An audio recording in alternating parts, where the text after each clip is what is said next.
Just been jamming out to this.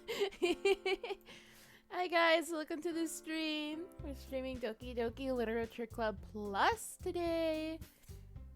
And I have been looking forward to this, like, a lot. Just Doki Doki in general. And I'll wait for a little bit. That way everyone can load in. Let's just put rice.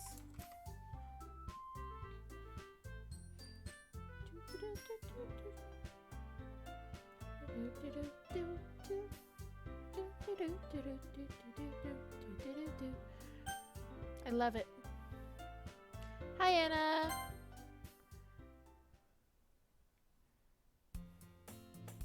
Hey. I see an annoying girl running toward me from the distance, waving her arms in the air like she's totally oblivious to any attention she might draw to herself. How'd you sleep, Anya? That girl is Sayori, my neighbor and good friend since we were children. You know, the kind of friend you'll never see yourself making today, but it just kind of works out because you've known each other for so long. Hey, boss. I cry. How are you? Awful? Aw, I'm sorry to hear that. Why'd you sleep awful? We used to walk to school together on days like this, but starting around high school, she would oversleep more and more frequently, and I would get tired of waiting up. But if she's going to chase after me like this, I almost feel better off running away. However, I just sigh and idle in front of the crosswalk and let Sayori catch up to me. Have a headache. Oh no. I overslept again. But I caught you this time. Maybe, but only because I decided to stop and wait for you. You say that like you're thinking about ignoring me. That's mean, Rice. Well, if people stare at you for acting weird, then I don't want them to think we're a couple or something. Fine, fine. But you did wait for me after all. I guess you don't have it in you to be mean even if you want to. Whatever you say, Sayori. She's so cute. I love her. We cross the street together and make our way to the school. As we draw near the streets become increasingly speckled with other students making their daily commute. By the way, Rice, have you decided on a club to join yet? A club? I told you already, I'm really not interested in joining any clubs. I haven't been looking either. That's not true. You told me you would join a club this year. Did I? I'm sure it's possible that I did in one of our many conversations where I dismissively go along with whatever she's going on about. Sayori likes to worry a little too much about me, when I'm perfectly content just getting by on the average while spending my free time on games and anime. I'm already starting to flub on the reading. Uh-huh. I was talking about how I'm worried that you won't learn how to socialize or have any skills before college. I honestly don't even have skills to socialize. Your happiness is really important to me, you know. And I know you're happy now, but I'd die at the thought of you becoming a NEET in a few years because you're not used to the real world. You trust me, right? Don't make me keep worrying about you. Alright, alright. I'll look at a few clubs if it makes you happy. No promises, though. Will you at least promise me you'll try a little? Yeah, I guess I'll promise you that. I feel like I'm talking to myself. Yay! Why do I let myself get lectured by such a carefree girl? More than that, I'm surprised I even let myself relent to her. I guess seeing her worry so much about me makes me want to ease her mind at least a little bit, even if she does exaggerate everything inside her head. The school day is as ordinary as ever, and it's over before I know it. After I pack my things, I stare blankly at the wall, looking for an ounce of motivation. Clubs. Sayori wants me to check out some clubs. I guess I have no choice but to start with the anime club. Same. Hello? Sayori? Sayori must have come into the class while I was spacing out. I look around and I realize that I'm the only one left in class. I thought I'd catch you coming out of the classroom, but I saw you just sitting there and spacing out, so I came in. Honestly, you're even worse than me sometimes. I'm impressed. You don't need to wait up for me if it's going to make you late for your own club. Well, I thought you might need some encouragement, so I thought, know what? Well, that you could come to my club. Sayori. Yeah? There is no way I'm going to your club. Meanie. Sayori is vice president of the literature club. Not that I was ever aware that she had any interest in literature. In fact, I'm 99% sure she only did it because she thought it would be fun to help to start a new club. Since she was the first one to show interest after the one who proposed the club, she inherited the title vice president. That said, my interest in literature is guaranteed to be even less. Yeah, I'm going to the anime club.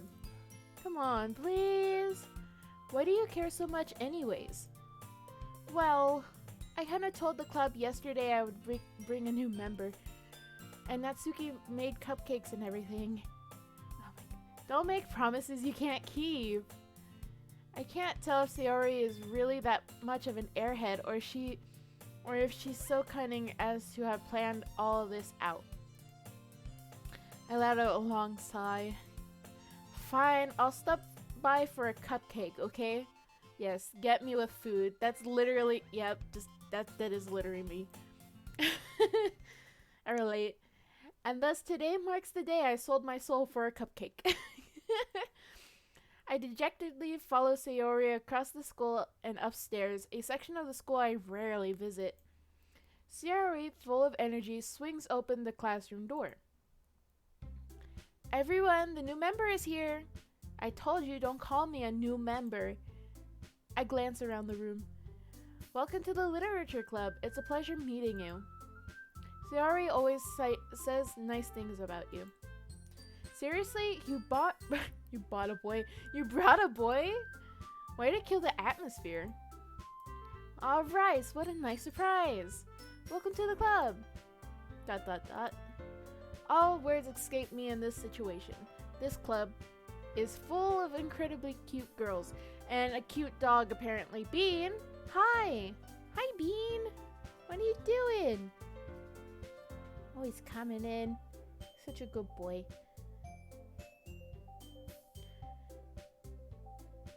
Oh, you're a good boy, Beanie. Yeah. Okay. Bye. No? You wanna stay?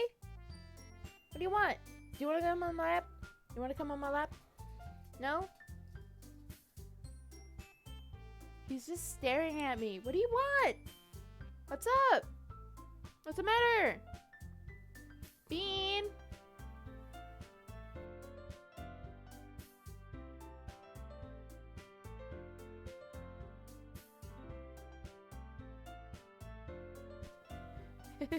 He's just staring.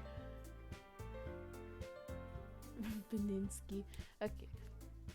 Oh, what's the matter? What's the matter? You want to be on my lap? Oh, who's here? There we go. Okay, he's gone. Bean's gone. Sad times. What are you looking at? If you want to say something, say it. Bean! What do you want? What do you want, Bean? You want to sit in my lap? Sorry. Natsuki. Bean, what do you want? What are you doing? Do you want to come sit in my lap? Want to sit in my lap? Come here. Come here. Oh, the big baby. You're lucky this is a story game. Oh, now you're happy. Jeez. Okay. Bean's in my lap, everyone. The girl with the sour attitude, whose name is apparently Natsuki, is one I don't recognize. Her small figure makes her look like a first-year student. She is also the one who made cupcakes, according to Sayori. You can just ignore her when she gets moody. Sayori says that quietly into my ear, then turns back toward the other girls. Anyway, this is Natsuki, always full of energy. And this is Yuri, the smartest in the club. Don't say things like that. Yuri, who appears comparably more mature and timid, seems to have a hard time keeping up with people like Sayori and Natsuki. Well, it's nice to meet both of you. And it sounds like you already know Monica, is that right? That's right. It's great to see you again, Rice. Monica smiles sweetly. We don't know each other well. We rarely talked, but we were in the same class last year. Monica was probably the most popular girl in class. Smart, beautiful, athletic. Hey Anna, sorry for the late responses. Cry, do you want to say hi to Bean? He's sitting in my lap. Basically, completely out of my league. So, having her smile at me so genuinely feels a little... You too, Monica. Come sit down, Rice. We made room for you at the table. You can sit next to me or Monica. I'll get the cupcakes. Hey, I made them. I'll get them. Bean, you're gonna sleep on my lap? Okay. Sorry, I got a little too excited. Then how about I make some tea as well? The girls have a few desks arranged to form a table. As Sayori mentioned, it's been widened so that there is one space next to Monica and one space next to Sayori. Ouch. Natsuki and Yuri walk over to the corner of the room where Natsuki grabs a wrapped tray and Yuri opens the closet. Still feeling awkward, I take a seat next to Sayori. Natsuki proudly marches back to the table, tray in hand. Okay, are you ready? Ta-da! Whoa! Natsuki lifts the foil off the tray to reveal a dozen white, fluffy cupcakes decorated to look like little cats. The whiskers are drawn with icing and little pieces of chocolate were used to make the ears. So cute! I had no idea you were so good at baking, Natsuki. Well, you know. Just hurry and take one. I'm gonna close the door. Ah! Before Bean gets extremely comfortable and I can't move. Sayori grabs one, then Monica. I follow. It's delicious! Sayori talks with her mouth full and has already managed to get icing on her face. I turn the cupcake around on my fingers, looking for the best angle to take a bite. Natsuki is quiet. I can't help but notice her sneaking glances in my direction. Why are you licking my shorts? Bean, what are you doing? Is she waiting for me to take a bite? I finally bite down. The icing is sweet and full of flavor. I wonder if she made it herself. This is really good. Thank you, Natsuki. Why are you thanking me? It's not like haven't I heard this before? Made them for you or anything. I thought you technically did. Sayori said, well, maybe. But not for you, you know, you dummy. Alright. I give up on Natsuki's weird logic and dismiss the conversation. Yuri turns to the table, carrying a tea set. She carefully places a teacup in front of each of us before setting down the teapot next to the cupcake tray. You keep the whole... I can't read. You keep a whole tea set in this classroom? Don't worry, the teachers gave us permission. After all, doesn't a hot cup of tea help you enjoy a good book? I guess. Don't let yourself get intimidated. Yuri's just trying to impress you. That's not... Insulted, Yuri looks away. I meant that, you know, I believe you. Well, tea and reading might not be a pastime for me, but I at least enjoy tea. I'm glad. Yuri faintly smiles to herself in relief. Bean, what's up? You can't get comfy. Bean's trying to get comfortable on my lap. Monica raises an eyebrow, then smiles at me. Why are you staring at me, Bean? So what made you consider the literature club? I was afraid of this question. Something tells me I shouldn't tell Monica I was practically dragged here by Sayori. Well, I haven't joined any clubs yet, and Sayori seemed really happy here, so... Bean, what are you doing? Are you trying to turn around? Oh, okay. He has his butt on my lap and his paws on my desk. He's the one playing now. We'll make sure you feel right at home, okay? As president of the literature club, it's my duty to make the club fun and exciting for everyone. Monica, I'm surprised. How come you decided to start your own club? You could probably be a board member for any of the major clubs. Weren't you a member of the debate club last year? Well, you know, to be honest, I can't stand all the politics around the major clubs. It feels like nothing but arguing about the budget and publicity and how to prepare the events.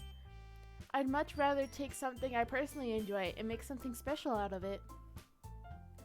And if it encourages others to get into literature, then I'm fulfilling that dream. Monica really is a leader, or great leader. Yuri also nods in agreement. Bean, that is my finger. Stop licking my finger, Bean. Then I'm surprised there aren't more people in the club yet. Must be hard to start a new club. You could put it that way.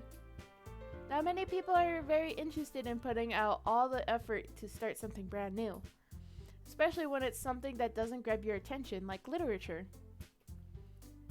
You have to work hard to convince people that you're both fun and worthwhile. But it makes school events like the festival that much more important. I'm confident that we can all really grow this club before we graduate. Right, everyone? Yeah! We'll do our best. Why are you looking at me like this? You know it! Everyone enthusiastically agrees. Such different girls are all interested in the same goal. Monica must have worked really hard to find these three. Maybe that's why they're all so delighted by the idea of a new member joining. Though I still don't really know if I can keep up with their level of enthusiasm in literature. So Rice, what kind of things do you like to read? Well, considering how little I've read these past few years, I don't really have a good way of answering that. Manga. I mutter quietly to myself, half joking. Natsuki's head suddenly perks up. It looks like she wants to say something, but she can't, but she keeps quiet. Oh, Bean, you wanna go to the bed? Uno momento, I'm scooting away. Jump, jump. Good boy. Okay. My V-roid. Oh my gosh. Okay. Bean's just chilling on the bed now. Not much of a reader, I guess. Well, that can change. What am I saying? I spoke without thinking after seeing Yuri's sad smile. Anyway, what about you, Yuri? Well, let's see. Yuri traces the rim of her teacup with her finger. My favorites are usually novels that build deep and complex fantasy worlds. The level of creativity and craftsmanship behind them is amazing to me, and telling a good story in such a foreign world is equally impressive. Yuri goes on, clearly impassionate about her reading. She seems so reserved and timid since the moment I walked in, but it's obvious by the way her eyes light up that she finds her comfort in the world of books, not people. But you know, I like a lot of things. Stories with deep psychological elements usually immerse me as well. Isn't it amazing how a writer can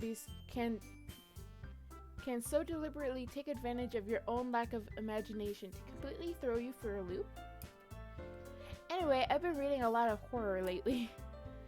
I read a horror book once. I desperately grasp something I can relate to at a minimal level. At this rate, Yuri might as well be having a conversation with a rock. Rice ball. Yes, I see your rice ball cry. No more bean. Yeah, I know. I put it for tier 2. Really? I wouldn't have expected that, Yuri. For someone as gentle as you. I guess you could say that. How could you? What? It's for the raid message. It makes more sense to have a rice ball for the raid message than bean. But if a story makes me think or takes me to another world, then I really can't put it down. Surreal horror is often very successful at changing the way you look at the world, if only for a brief moment. Yes, rice balls. Ugh, I hate horror. Why is that? Well, Natsuki's eyes dart over to me for a split second. Never mind. That's right, you usually like to write about cute things, don't you, Natsuki? What? What gives you that idea? You left a piece of scrap paper behind last club meeting. It looked like you were working on a poem called Don't Say It Out Loud and Give That Back. Fine, fine. Your cupcakes, your poems, everything you do is just as cute as you are. Sayori sidles up behind Natsuki and puts her hands on her shoulders. I'm not cute! Natsuki, you write your own poems? Well, I guess sometimes. Why do you care? I think that's impressive. Why don't you share them sometime? No! Natsuki averts her eyes. You wouldn't like them. Not a very confident writer yet? I understand how Natsuki feels. Sharing that level of writing takes more than just confidence. The truest form of writing is writing to oneself. You must be willing to open up to your readers, exposing your vulnerabilities and showing even the deepest reaches of your own heart. Do you have writing experience too, Yuri? So are you gonna stay up for the movie? Me? Yes. Because I'm gonna stream it for y'all. Maybe if you share some of your work, you can set an example to help Natsuki feel comfortable enough to share hers. ...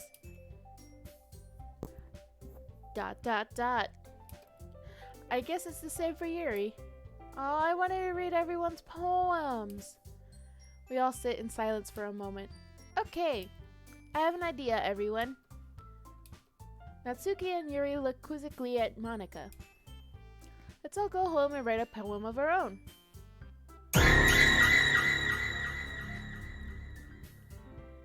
Cry? Sir, why? Why you do this? Why you do jump scare? You butt? Why not? Because why? Let's all go home and write a poem of our own. Then next time we meet, we'll all share them with each other. That way everyone is even. Yeah, let's do it. Got him! I should have got rid of those sound alerts. We're having way too much fun with them. Plus, now that we have a new member, I think it'll help us get a little more comfortable with each other and strengthen the bond of the club. Isn't that right, Rice? Monika smiles warmly at me once. Again. LMAO. No, it's not funny. Hold on. There's still one problem. What's that? Now that we're back on the original topic of me joining the club, I bluntly come forth with what's been on my mind the entire time. I never said I would join this club. Sayori may have convinced me to stop by, but I never made any decision. I still have other clubs to look at, and, I lose my train of thought. All four girls stare back at me with dejected eyes. But, I'm sorry, I thought...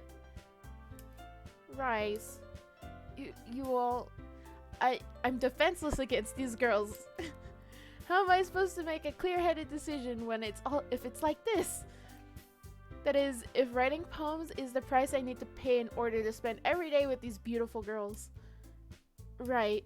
Okay, I've decided then. I'll join the literature club. One by one, the girl's eyes light up. Yes, I'm so happy. Sayori wraps her arms around me, jumping up and down. Hey, you really did scare me for a moment. If you really just came for the cupcakes, I would be super pissed. Then, that makes it official. Welcome to the literature club. Thanks, I guess. Okay, everyone.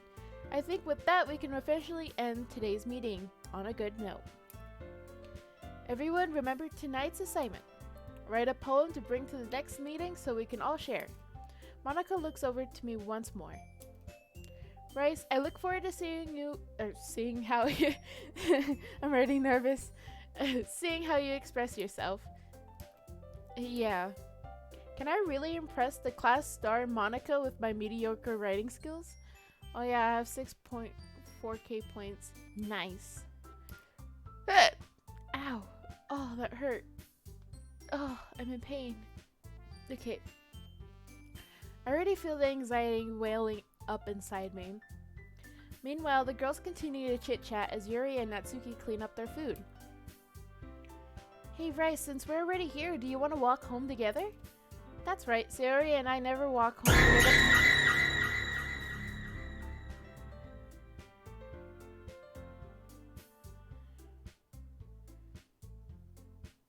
Will you do this? Cry! Stop it!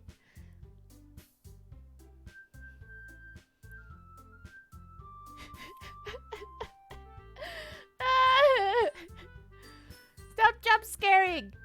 Not allowed! Sayori and I never walk home together anymore because she always stayed after school for clubs. Sure, might as well. Yay! With that,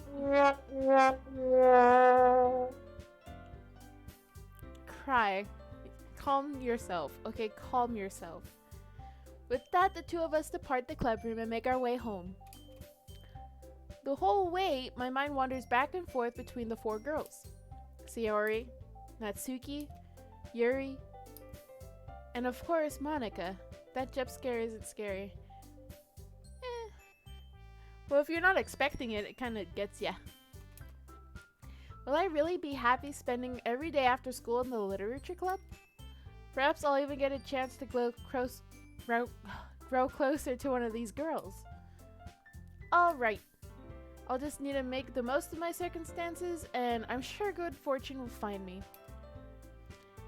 And I guess that starts with writing a poem tonight.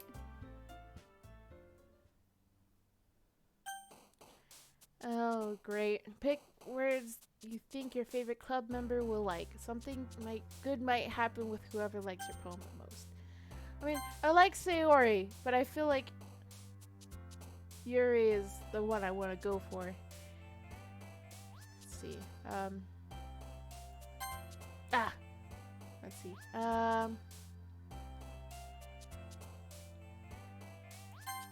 Oh my gosh, she is very sad. There we go. Horror, graveyard, contamination, disarray,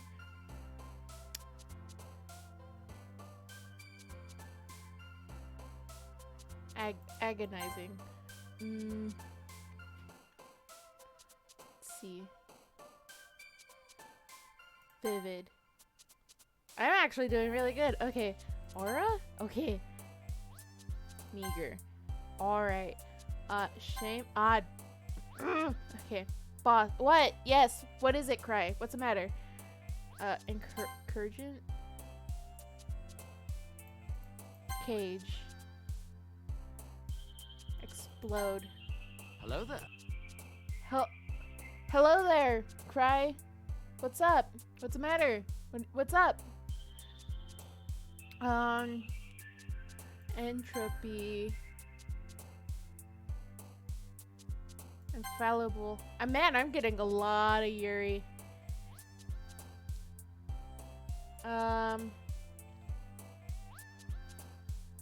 Vertigo? Okay. I could do the sounds all day. Yeah, because I made them really cheap. Massacre. Doki doki. Vivacious.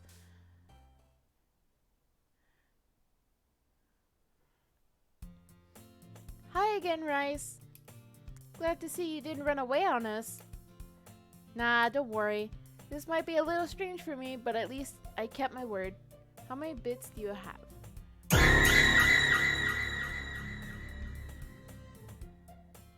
Sir. Sir. You're gonna be the reason I jump up the prices for the bits. For the sounds. Well, I'm back at the literature club. I was the last one to come in, so everyone else is already hanging out. Thanks for keeping your promise, Rice. I hope this isn't too overwhelming of a commitment for you. Making you dive headfirst into literature when you're not accustomed to it. Oh, come on, like he deserves any slack. Sayori told me you didn't even want to join any clubs this year. And last year, too.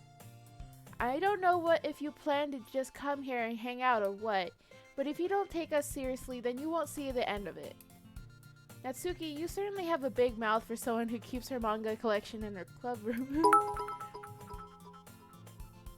Oh, thanks for cheering! Thanks for the biddies! Natsuki finds herself stuck between Monica and manga. Bits are pricey. Yes, I agree. Manga is literature! Swiftly defeated, Natsuki plops back into her seat. Don't worry, guys. Rice always gives his best as long as he's having fun. I wanted the other rupee. Buy them on the computer, not the phone.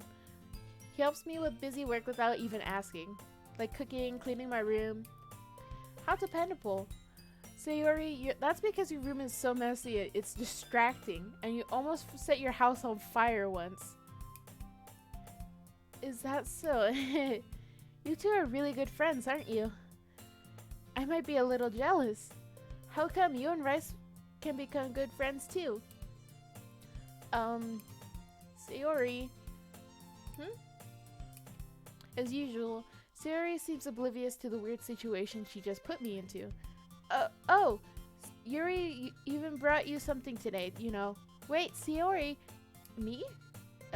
Not really. Don't be shy. It's really nothing. What is it? Never mind. Sayori made it sound like a big deal when it's really not. Hey, congrats on the new reppy. Why isn't the chat box working? Oh no, momento. Why isn't this popping up?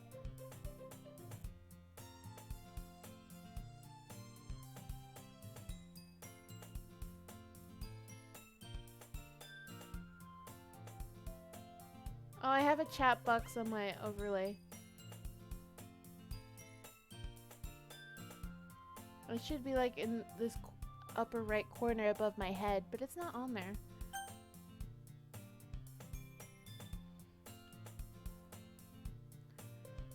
What? The chat. My chat to pop up on my screen. Oh, there it is. It was working earlier for the badge. Yeah, it's up now. I didn't see it. Sayori made it sound like a big deal when it's really not. What do I do? I'm sorry, Yuri, I wasn't thinking. I guess that means it's up to me to rescue this situation. Hey, don't worry about it. First of all, I wasn't expecting anything in the first place. So any nice gesture from you is a pleasant surprise. It'll make me happy no matter what. Is that so? Yeah, I won't make a big deal if you don't want it to be. Alright. Well, here. Riri reaches into her bag and pulls out a book. I didn't want you to feel left out, so I picked out a book that I thought you might enjoy. It's a short read, so it should keep your attention, even if you don't usually read. And we could, you know, discuss it if you wanted. Uwu, yes. She's very uwu indeed. How is this girl accidentally being so cute? She even picked out a book she'll think I'll like, despite me not reading much. Ara, nah. Cry! Hey, Thank you. I'll definitely read this. I enthusiastically take the book. Phew. Well, you can read it at your own pace. I can redeem one of them. Oh no! No! No! Don't redeem it! Don't redeem it! Not allowed! I don't even remember if I put uwu just for 3 minutes though. Or just me saying uwu. I don't remember. You still haven't told the plan. What plan? Now that everyone's settled in, I expected Monica to kick off some scheduled activities for the club. Hop on the Discord and call? Me or Anna? But that doesn't seem to be the case. Sayori and Monica are having a cheery conversation in the corner. Yuri's face is already buried in a book. I can't help but notice her intense expression like she was waiting for this chance. Meanwhile, Natsuki is rummaging around in the closet. I'm really curious to talk to Yuri a little bit more. But at the same time, I would feel bad for distracting her from her reading. I catch a glimpse over the cover of her book. It looks like the same book she lent to me. More than that, she seems to be on the first few pages. I cannot read. Ah, crap. I think she noticed me looking at her. She sneaks another glance at me and our eyes meet for a split second. But that only makes her hide her face deeper in her book. Sorry, I was just spacing out. I mutter this, sensing I made her uncomfortable. Oh, it's fine. If I was focused, then I probably wouldn't have noticed in the first place. But I'm just rereading a bit of this, so... That's the book you gave to me, right? Mm-hmm. I wanted to reread some of it. Not for any particular reason. Just curious, how come you have 2 copies of the same book? Ah, well, when I stopped at the bookstore yesterday... that's not what I meant. I mean, I just happened to buy 2 of them. I see. There's something fairly obvious here that Yuri isn't telling me, but I decided to let it go. I'll definitely start reading soon. I'm glad to hear. Once it starts picking up, you might have a hard time putting it down. It's a very engaging and relatable story. Is that so? What's it about anyway? Well, Yuri closes the book and scans her eye over the back. The book is titled Portrait of Markov. There's an ominous-looking eye symbol in the front cover. Why can't I English today? Alright. I just wanted to make sure I don't accidentally give anything away. Basically, it's about this girl in high school who moves in with her long-lost younger sister! Oh my god, I can't English. But as soon as she does so, her life gets really strange. She gets targeted by these people who escaped from a human experiment prison. And while her life is in danger, she needs to desperately choose who to trust. No matter what she does, she ends up destroying most of her relationships, and her life starts to fall apart. That's kind of dark, isn't it? Yuri made it sound like it was going to be a nice story, so that dark turn came from nowhere. Yuri gently giggles all of a sudden. Are you not a fan of that sort of thing, Rice? No, it's not that. I mean, I can definitely enjoy those kinds of stories, so don't worry. I hope so. Yeah, I totally forgot that Yuri's into those things. She's she's so shy and reclusive on the outside, but her mind seems to be completely different. It's just that...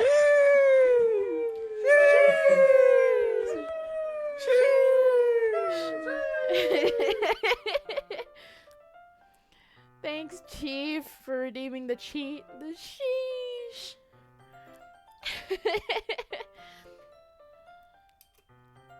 They challenged you to look at life from a strange new perspective.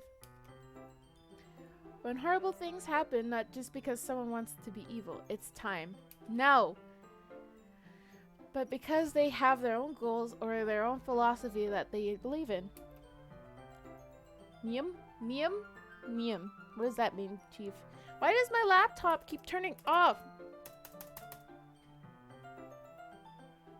I'm sad. Stop. I don't know why it's keep keeps turning off. Okay. They're made out to be a naive one for letting their one-sided morals interfere with the villain's plans. I'm probably rambling, aren't I? Not again. I'm sorry. Hey, don't apologize. I haven't lost interest or anything. Well... Ara. No. I guess it's alright then, but I feel like I should let you know that I have this problem. When I let things like books or writings fill my thoughts, I kind of forget to pay attention to other people. So I'm sorry if I end up saying something strange. And please stop me if I start talking too much. I really don't think you need to worry. That just means you're passionate about reading. The least I can do is listen. It's a literature club after all. Wait, what?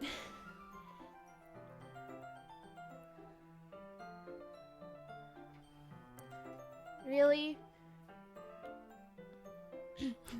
Really, guys? Really? Just really?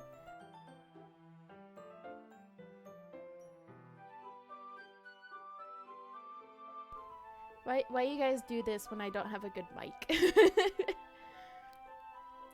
you guys hate me this much? Like, why do you torture me like this? Why? Why you do this?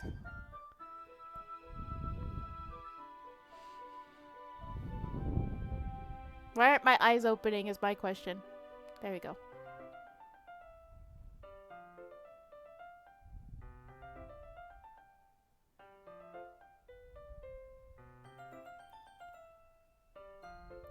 Wait. I gotta get in the mind space first. Okay, hang on.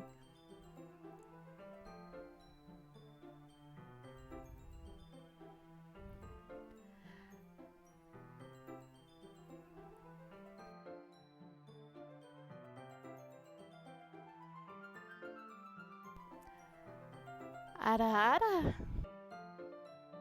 You happy? Get ready for the clips. Get ready for the clips. No. Am I good now to continue?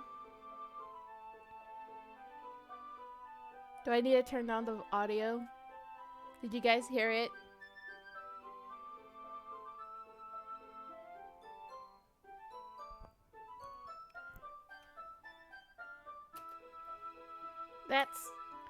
That's true. In fact, I might as well get started reading it, right?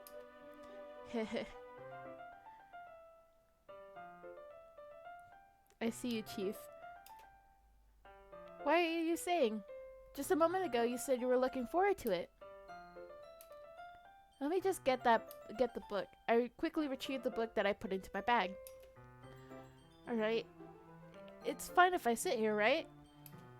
I slip into the seat next to Yuri's. Clip made. Fuck you.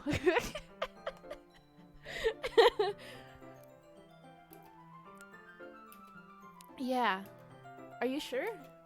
You seem a little apprehensive. Yay, send. No! I'm sorry. It's not that I don't want you to. So mean. I know. It's just something I'm not very used to. That is, reading in company with someone. I see. Well, just tell me if I end up distracting you or anything. Alright. I open the book and start the prologue. I soon understand what Yuri means about reading in company. It's as if I could feel her presence over my shoulder as I read. It's not a particularly bad thing.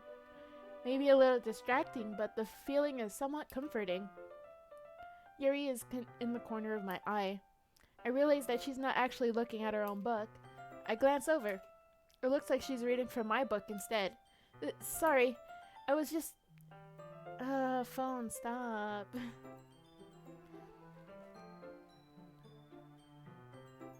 What? How is RiceBot still even... I thought I got rid of... What the frick? I could have swore I turned that thing off. Didn't you say I killed him? Yes, I did kill him. What the heck? Why is that still on? Why is that bot still alive? I murdered it. What the... What? What? What? I could have... What? Why is it still popping up? I turned him off. What? Where the heck is it? Okay, I think I killed him this time. I think I killed him this time. Did you take it off as mod? No, I didn't do that. Oh no.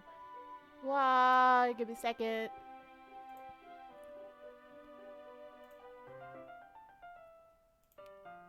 Ah!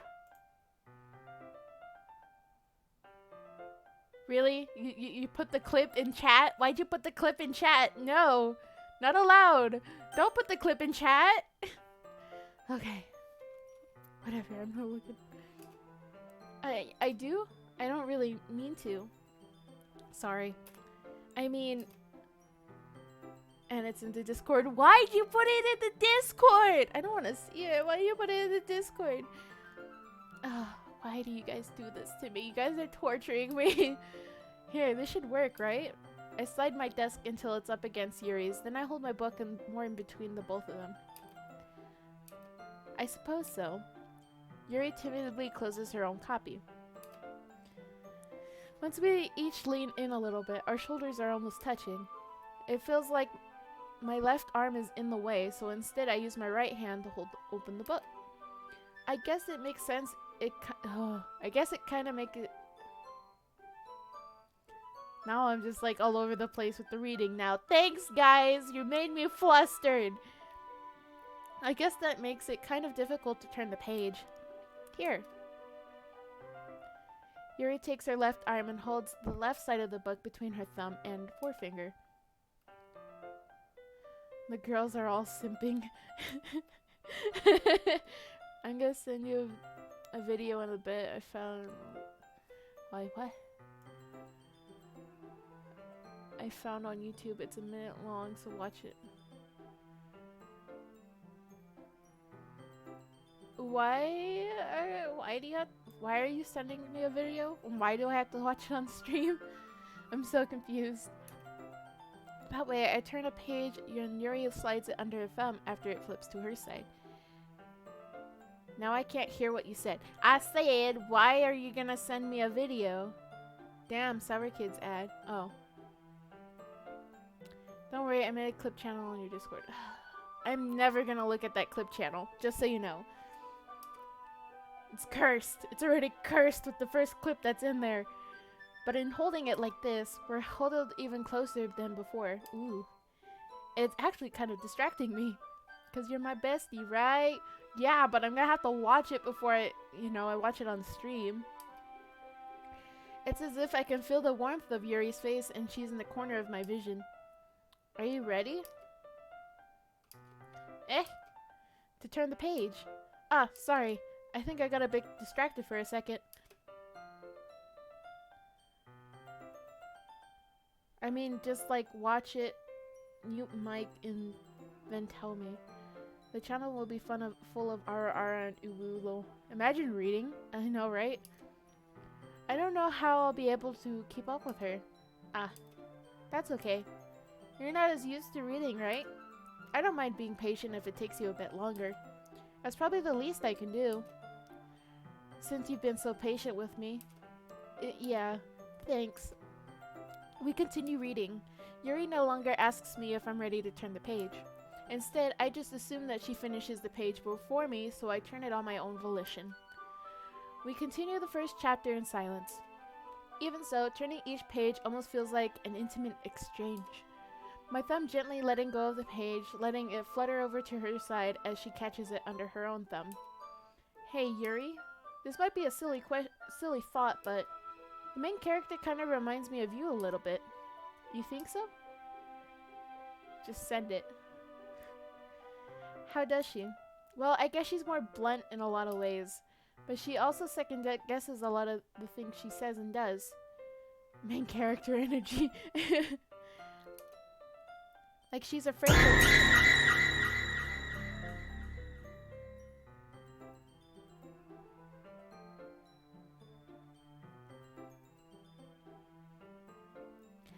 Cry? Stop!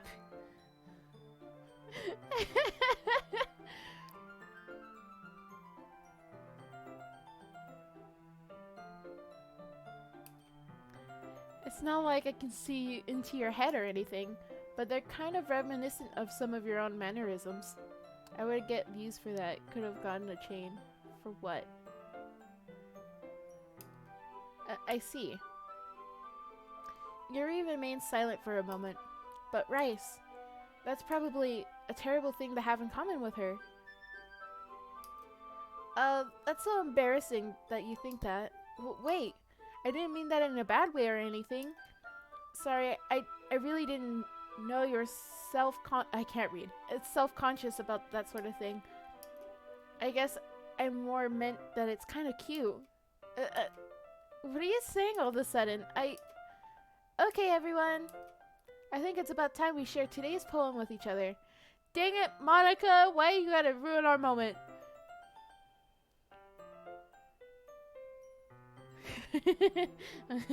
Yeah, I can't read.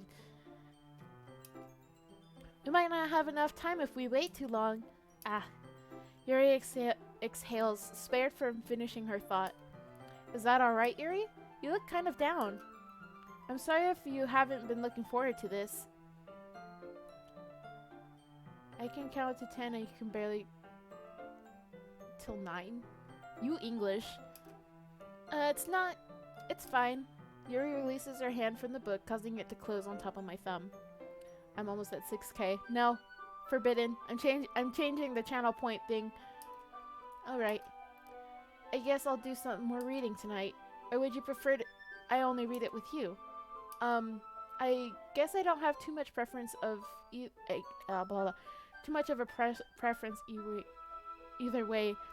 I read either way and then I looked at uwu and it just didn't come out right. Guess you do need to do more reading. No! In that case, I'll read a little more tonight. It'll be more fun to read with you after it picks up a bit, you know? That's good reasoning. In that case, feel free to finish the first few chapters on your own. Alright. I stand up. I make a mental note of where I left off in the book and then slip it into my bag. No reading. We're watching the movie tonight. Rice can't read. I really can't. Okay. Yeah, I know. We're gonna watch the movie. Everyone who is on stream right now, we are having a movie night on Discord, so if you want to watch as well, click the link to Discord from the bot, or click the link to Discord in my bio. Don't fall asleep again. No promises. Well, I think I have to stay awake because I'm gonna be the one streaming it, so...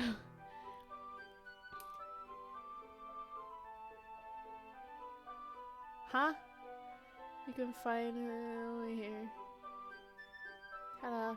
By the way, did you remember to write a poem last night? Rice, read slower. I can't! By the way, did you remember to write a poem last night? Yeah? My relaxation ends. I can't believe I agreed to do something so embarrassing. I couldn't really find much inspiration since I've never really done this before. Rice is struggling. Yes. Well, now that everyone's ready, why don't you find someone to share with? I can't wait. Sayori and Monica enthusiastically pull out their poems. Sayori's is on a wrinkled sheet of a loose leaf torn from a spiral notebook. On the other hand, Monica wrote hers in a composition notebook. I can really... if you read slower, it will be easier. You can do it, champ. You can do it, champ. Sound out the words. Oh, wow. Y'all are just really tearing at me for trying to read. Natsuki and Yuri reluctantly compile as well, reaching into their bags. I do the same myself. Who should... Oh, Yuri. I know I put Sayori's best girl, but Yuri just hits different. Yuri seems the most experienced, so I should start with her. I can trust her opinion, to be fair. As Yuri reads the poem, I notice her eyes lighten. Look at her go, reading at a 5th grade level. You know what, Cry? Shut the frick up. Exceptional. What was that? Did I say that out loud? Rice can't even play reading games without us making fun of her. I know! It sucks! Yuri covers up her mouth, but then ends up covering up her whole face. He's going to hate me. You really doing anything? You didn't really. Oh my god. You really didn't do anything wrong, Yuri. I guess you're right. Why am I getting so nervous for? Yuri takes a breath. So, what kind of writing experience do you have? Your sense of imagery and metaphors indicate you've written a lot of poetry before. Really? Wow, that's a huge compliment coming from you. This is actually my first time, really. Huh? Yuri stares at me blankly, then looks at my poem again. Well, I know that. I just meant, Yuri trails off, unable to find an excuse. Ow. She traces her finger along the words in the poem as if breaking it down more thoroughly. Yeah. Okay. This is the reason I was able to tell. It's just that there is a specific writing habits that are usually typical of new writers. And having been through that myself, I kind of learned to pick up on them. We should have her practice reading tomorrow. Wow! No, tomorrow I'm playing Osu. I don't need reading for that. You can do it. No, I can't. I think the most noticeable thing I recognize in new writers is that they try to make their own style very deliberate. In other words, they tend to pick up a writing style separate from the topic matter and they form-fit the two together. The end result is that both the style and the expressiveness are weakened. Once Yuri finds her train of thought, it's as if her demeanor totally changes. Don't give up, champ. You will reach the 6th grade level soon. Stop! Stop making fun of how I read! Her stammering is completely gone and she sounds like an expert. Of course, that's not something you can be blamed for.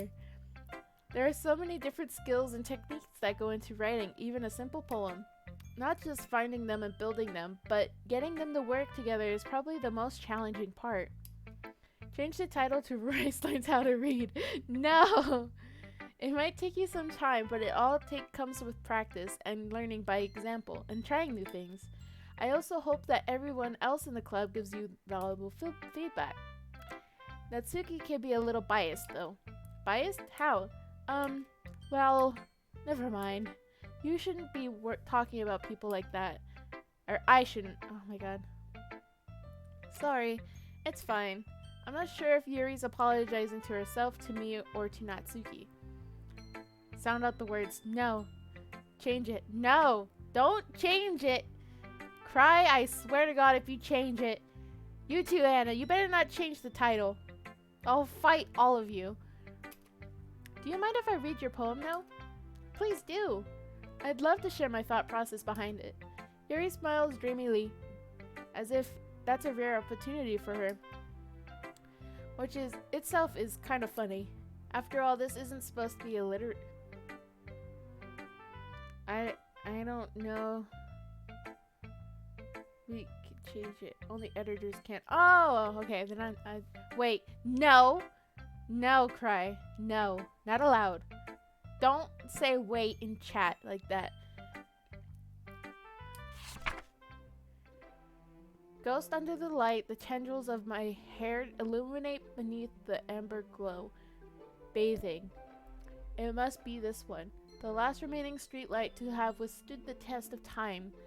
The last yet to be replaced by the sickening blue-green hue of the future. I bathe. Calming, breathing air of the present, but living in the past. The light flickers. I flicker back. Ugh. We can't do it unless you set up a bot. I don't know why, but now my nose is stuffy. Bless you. Thank you. I think that's the first time I actually sneezed on chat. I'm sorry I have such terrible handwriting. What? I wasn't thinking that at all. But it looked... Bless you. Thank you. Whispers, we can do it, Anna. No! Ah, well, I just don't read script very often. I actually think your handwriting is pretty. Don't let know. You know you're letting me know by,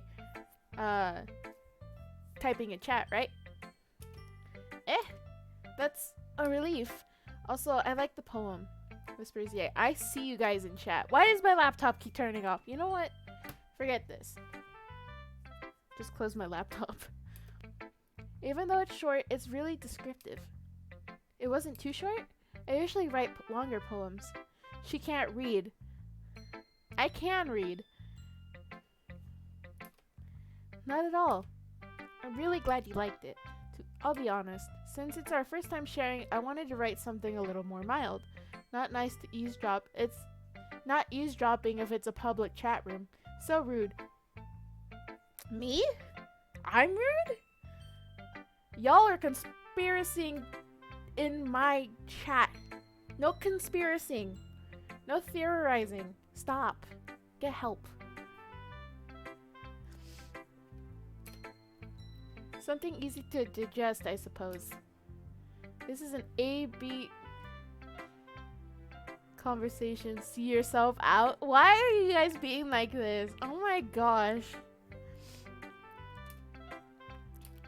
Actually, the story isn't about a ghost at all, Rice.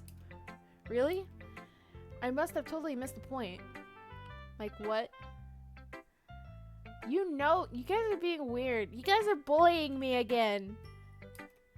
Well, I suppose you did it only glance over it after all. But remember, the poets often express their own thoughts, feelings, and experiences in their work. They usually do more than tell a simple story or paint a picture. In this case, perhaps the subject of the poem is only being symbolically compared to a ghost.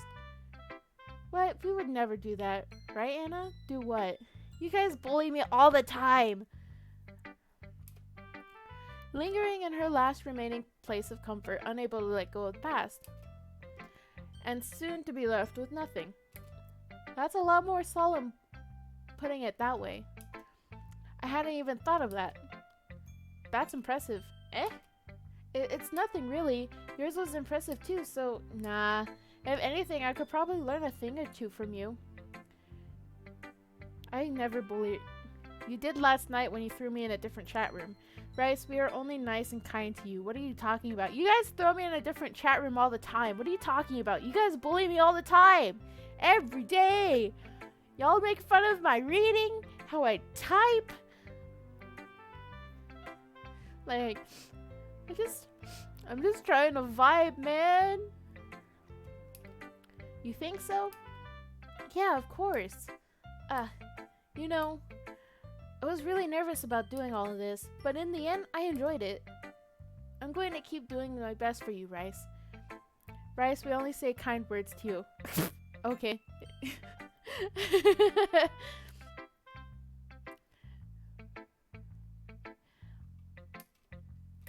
Me too. Who should I show?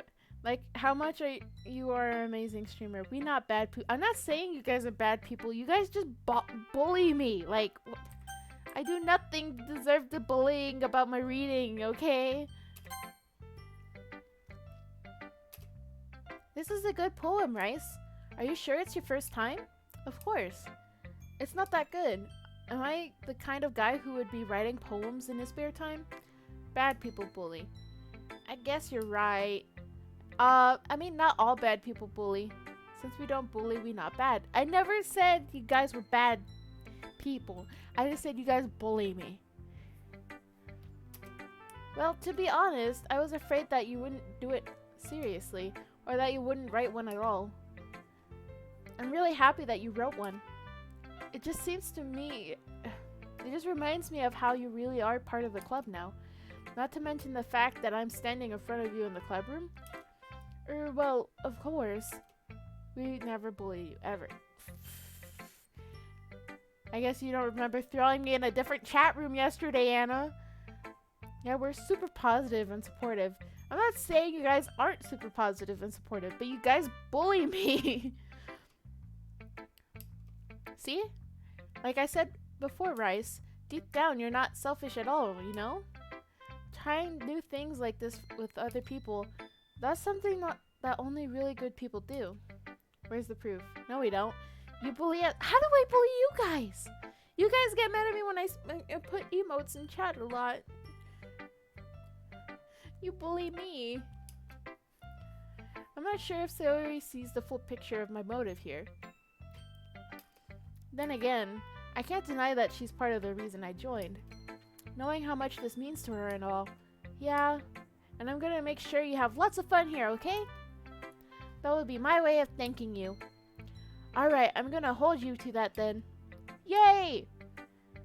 Now, you'll read my poem too, right? Don't worry, I'm really bad at this. We'll see about that.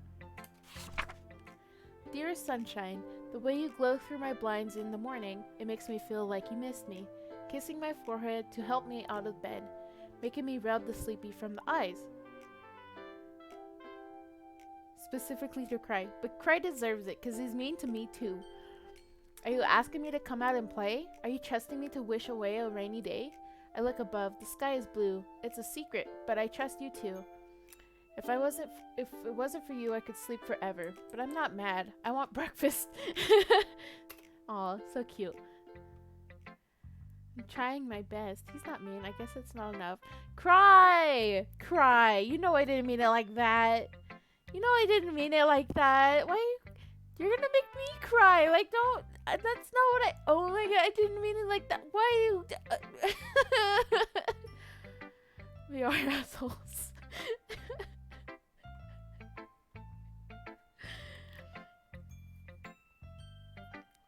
You're mean. This is just a guess, but did you wait until this morning to write this? No. Just a little bit? You can't answer just a little bit. It's to a yes or no question. I mean, Cry does lick cat butts. Yes, he does. I forgot to do it last night. Yeah, you do, Cry. Don't deny it.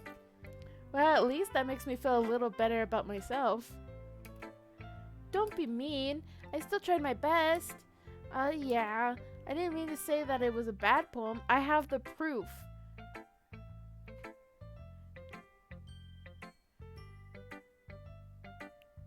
Can you guys not bring up that conversation into this chat? That's a only moderator.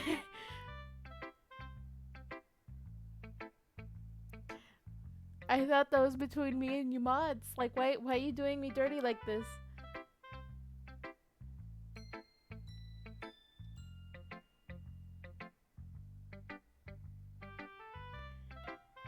Wow. I came out nice, or how should I put it? It sounds just like you. Really? Yeah. Especially that last line. I made eggs and toast. Even though you were late to school? It's bad to skip breakfast.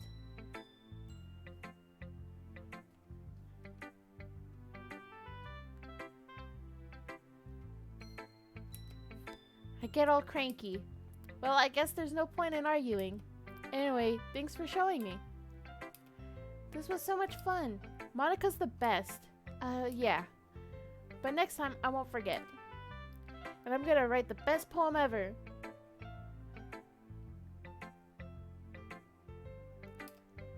Well, I guess I look forward to it.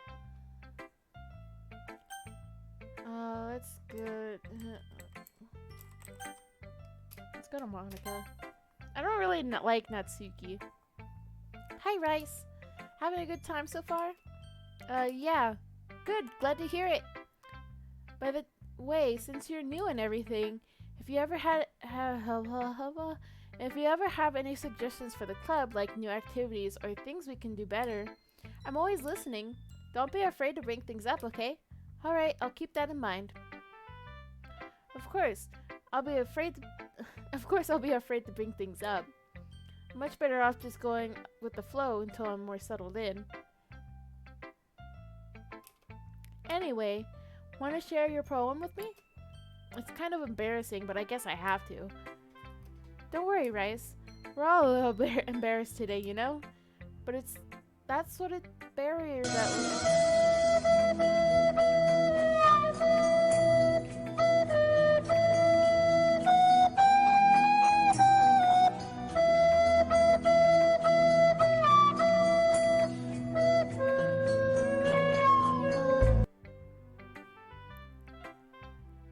that we'll all learn to get past soon. Yeah, that's true. I hand Monica my poem. Great job, Rice. I was going, oh, in my head while reading it. It's really metaphorical. I'm not sure why, but I didn't expect you to go for something so deep. I guess I underestimated you. It's easiest for me to keep everyone's expectations low. That's why it always counts when I'm putting some effort. That's not very fair. Well, I guess it worked anyway. You know that Yuri likes this kind of writing, right? Writing is full of imagery. Listen! Writing that's full of imagery and symbolism. Unlike Sayori, who likes simple and direct words to describe happiness and sadness, Yuri likes it when readers are left to derive their own meaning out of it. That's very challenging to write like that effectively, both allowing people to get something out of it just by feel, or letting them deeply analyze all of the nuances. It can take years of practice, which I'm assuming Yuri has at this point. I've never really asked though. I'm sure I'm nowhere near her level yet. Don't worry so much about that. You do your own thing. Just keep exploring and and learn by trying new things. I'm sure I'll end up trying different things a lot. My mouth is just saliva. There's just so much saliva. I could take a while before I feel comfortable doing this. It's okay. I'd love to see you try new things. That's the best way to find the kind of style that suits you. Everyone else might be a little biased toward their own kinds of styles, but I'll always help you find what suits you the most. So don't force yourself to write the way everyone else wants you to write. It's not like you have to worry about impressing them or anything. Ahaha. Anyway, do you want to read my poem now? Don't worry, I'm not really good. You sound pretty I skipped that by accident. Well, that's because I have to sound confident. That doesn't mean I always feel that, you know? I see. Well, let's read it then. Hole in the wall. It couldn't have been me. See the direction the spackle protrudes? A noisy neighbor? An angry boyfriend? I'll never know. I wasn't home. I peer inside for a clue. No, I can't see. I reel, blind like a film left out in the sun. But it's too late. My retinas, already scorched with a permanent copy of the meaningless image. It's just a little hole. It wasn't too bright. It was too deep, stretching forever into everything. A hole of infinite choices. I realize now that I wasn't looking in. I was looking out, and he, on the other side, was looking in. So, what do you think? It's very freeform, if that's what you call it. Sorry, I'm not really the right person to ask for feedback. It's okay. Yeah, that kind of style has gotten pretty popular nowadays. That is, a lot of the poems have been putting emphasis on the timing between words and lines. When performed out loud, it can be really powerful. What was the inspiration behind this one? Well, I'm not sure if I know how to put it. I guess you could say I had some kind of epiphany recently. It's been influencing my poems a bit. An epiphany? Yeah, something like that. I'm kind of nervous to talk about these stuff like that because it's kind of coming on strongly. Maybe after everyone is better friends with each other. Anyway, here's Monica's writing tip of the day. Sometimes when you're writing a poem or a story, your brain gets too fixated on a specific point. If you try so hard to make it perfect, then you'll never make any progress. Just force yourself to get something down on the paper and tidy up later. Another way to think about it is this. If you keep your pen in the same spot for too long, you'll just get a big dark puddle of ink. So just move your hand and go with the flow. That's my advice for today. Thanks for listening. I guess I'll show Natsuki. Rice, if you're not gonna take this club seriously, then go home. What? Harsh. What, you expect me to believe that you actually put effort into this? Do you think I'm stupid? I'm not a writer. Maybe it's not very good, but yeah, I did put effort in. We all start from somewhere, right? If you're still proud of the first poem you ever wrote, then I'd like to read it. Painful to think about. Fine. Well, sorry. You'll get better anyway. I tell you what to I tell you what to improve, but you're better off just trying again. Fair enough. Well, to each their own, I guess. Anyways, I gotta share mine now. Knowing you, you'll probably think it's stupid. Eagles can fly, monkeys can climb, crickets can leap, horses can race, owls can seek, cheetahs can run, eagles can fly. People can try, but that's about it. Yeah. I told you that you weren't gonna like it. I like it. What? Just be honest. I am. Why are you so convinced that I wouldn't like it? Well, ow. Because everyone Hello, darkness, my old friend. I've come to talk with you again. cry. Stop it. So people don't even take my writing seriously. You know what? But isn't that the point of poems for people to express themselves? Your writing style wouldn't make your message any less vivid or valid. He gave you money. They're just little bitties. Little tiny bitties. I like when it's easy to read, but it hits you hard. Like in this poem. You see, everyone around you do great things can be really disheartening. So I decided to write about it. Yeah, I understand. But the other nice thing about simple writing is that it puts weight on the wordplay. Like, I set up the rhyme at the end, but then made it fall flat on purpose. It helps bring out the feeling in the last line. So you did, I guess, more went into it than I realized. That's what it means to be a pro. She's angry at you because you gave her money. Yeah, I am. I told him to stop spending his money. Already. Multiple times. I'm glad you learned something. Didn't expect that from the youngest one here, huh? Yeah, I guess not. I decided to humor her with the last comment. I don't really care how old everyone is, but if Natsuki is feeling proud, then I won't take that away from her. Phew. I guess that's everyone. I glance around the room. That was a little more stressful than I anticipated. I mean, it's his money. I know. It's as if everyone is judging me for my mediocre, right? Mediocre writing abilities. Even if they're just being nice, there's no way my poems can stand theirs. By the way, Rice, what's up? This is a literature club after all. I sigh. I guess that's what I ended up getting myself into. Across the room, Sayori and Monica are happily chatting. My eyes land on Yuri and Natsuki. Do you do ads? I should have ads. Why? They gingerly exchange sheets of paper, sharing their respective poems. As they read in tandem, I watch each of their expressions change. We don't see them. Huh? Since we're subbed. Oh, okay. Natsuki's eyebrows furrow in frustration. Meanwhile, Yuri smiles sadly. What's with this language? But does she like dual? Yes, I do. What's with this strange language? Did you say something? Oh, it's nothing.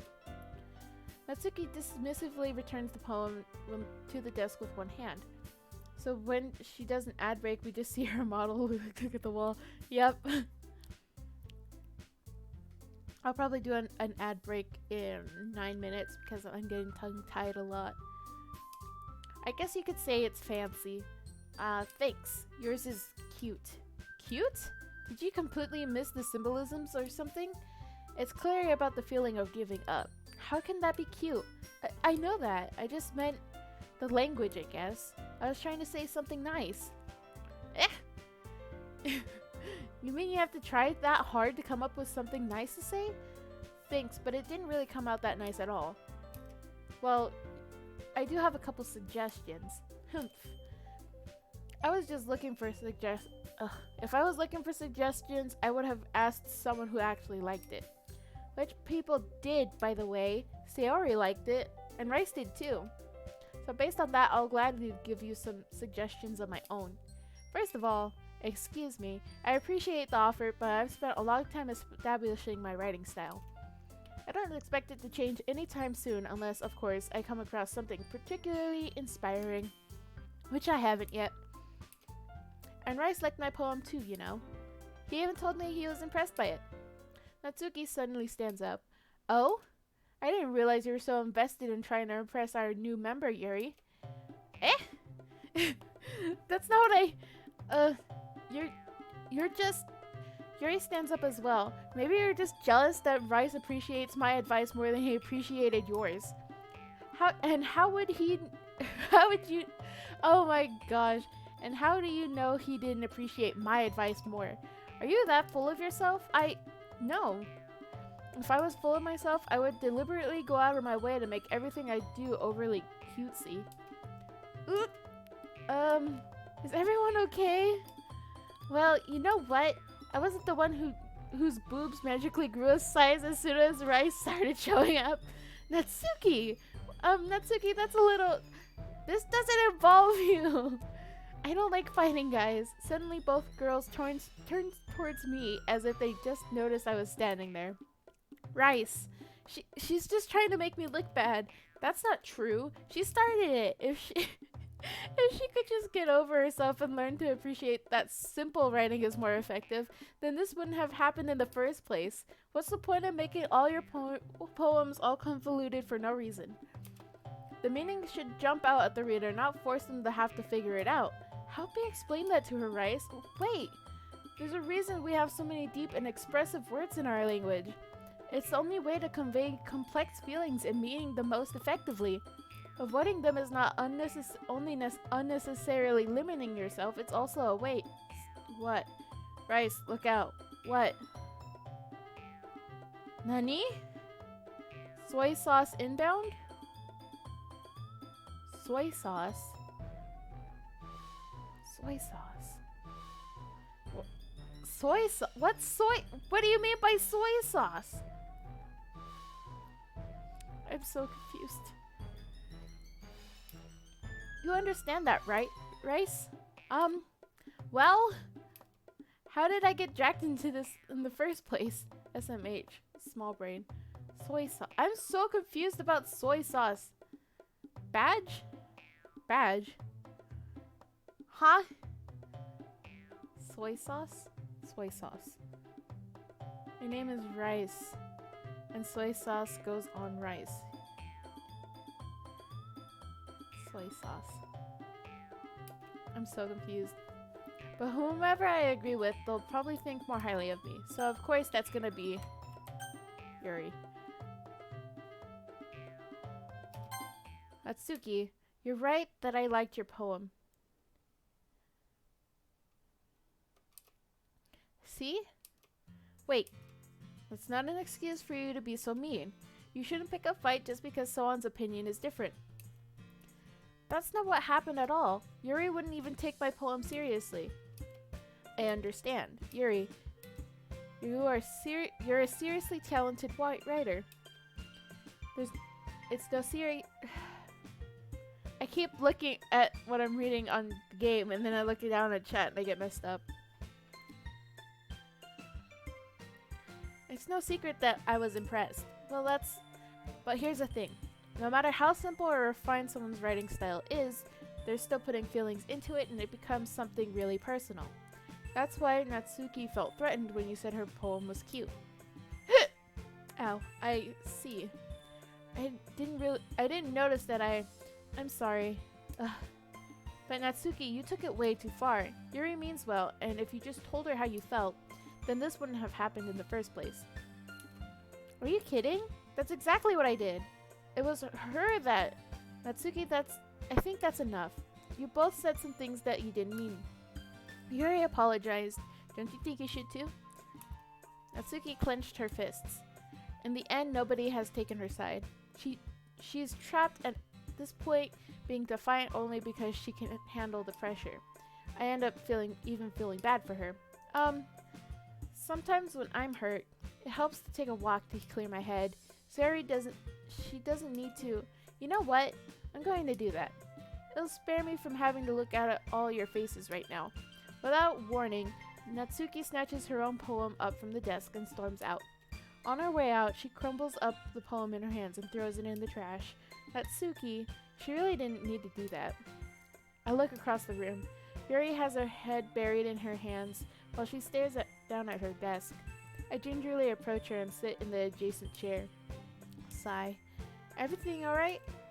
I'm so embarrassed. I can't believe I acted like that. You probably hate me now. No, Yuri. How could anyone not have gotten frustrated after being treated like that? You handled it as well as anyone could. I don't think any less of you. Well, alright, I believe you. Thanks, Rice. You're too kind.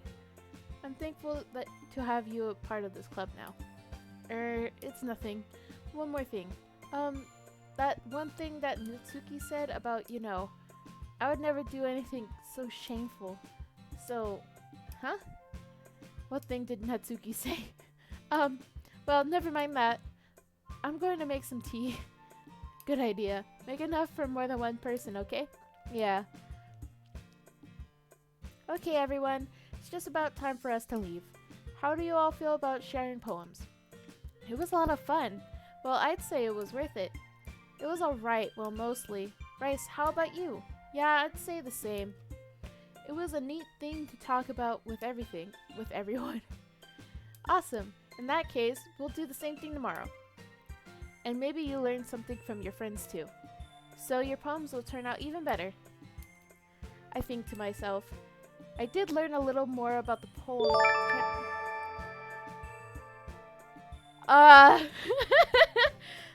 Thanks for the follow, Monica. Should I be worried? With any luck, that means I can at least do a better job impressing those I want to impress. Oh my gosh, Monica from Run. Cry.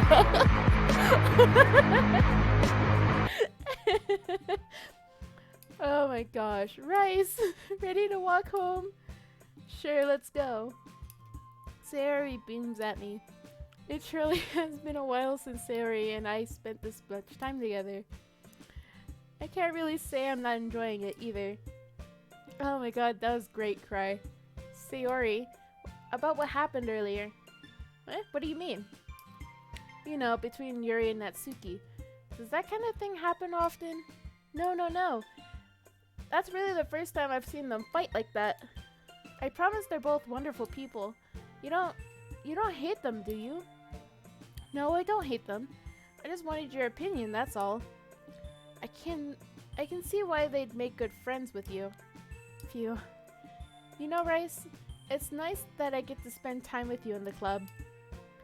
But I think seeing you get along with everyone is what makes me the happiest. And I think everyone likes you too. Every day is going to be so much fun. Sigh. It looks like Sayori still hasn't caught on to the kind of situation I'm in. Sure, being friends with everyone is nice, but does it really need to stop there? Well, we'll just have to see what the future holds, Sayori. I pat Sayori on the shoulders. I said that more to myself than to her, but it's easy to use Sayori as an internal monologue sometimes. Okay. Yeah, let's do this.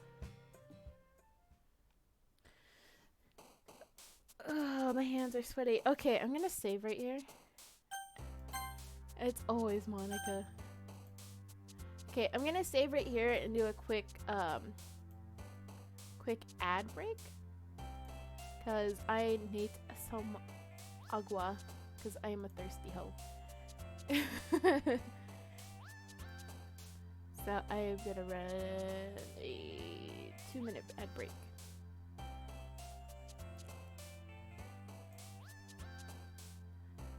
Monica always wins. I'm gonna go take my dog out. Okay.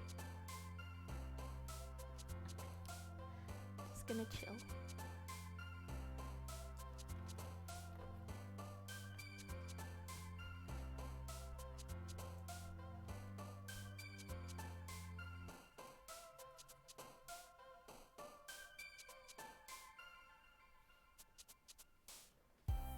Draw call and chat sound off.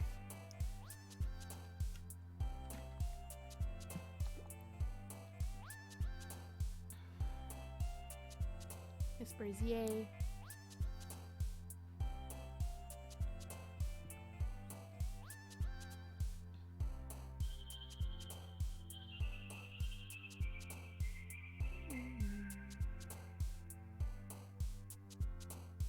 I think you just got ignored, Cry.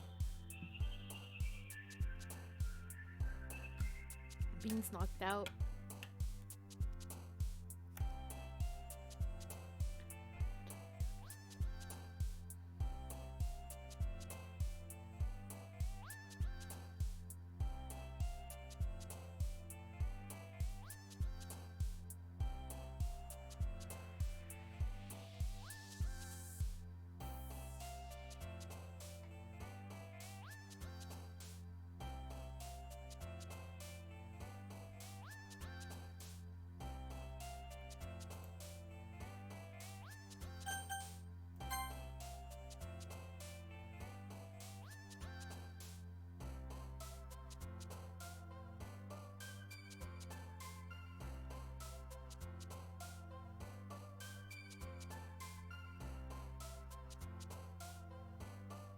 Okay, we're back.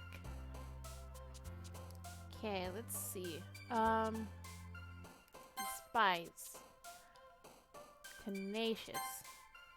Secretive. She likes these big words. Disoriented. Imagination. Unrestrained. Fickle. Melancholy. After image. Misfortune. Nope, that was not. Okay. Sensation. Vitality.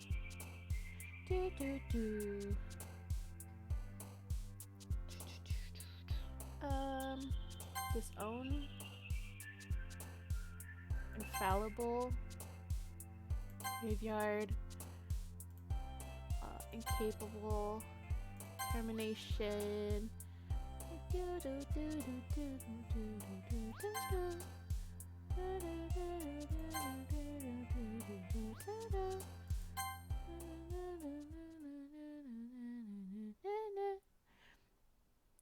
There you go.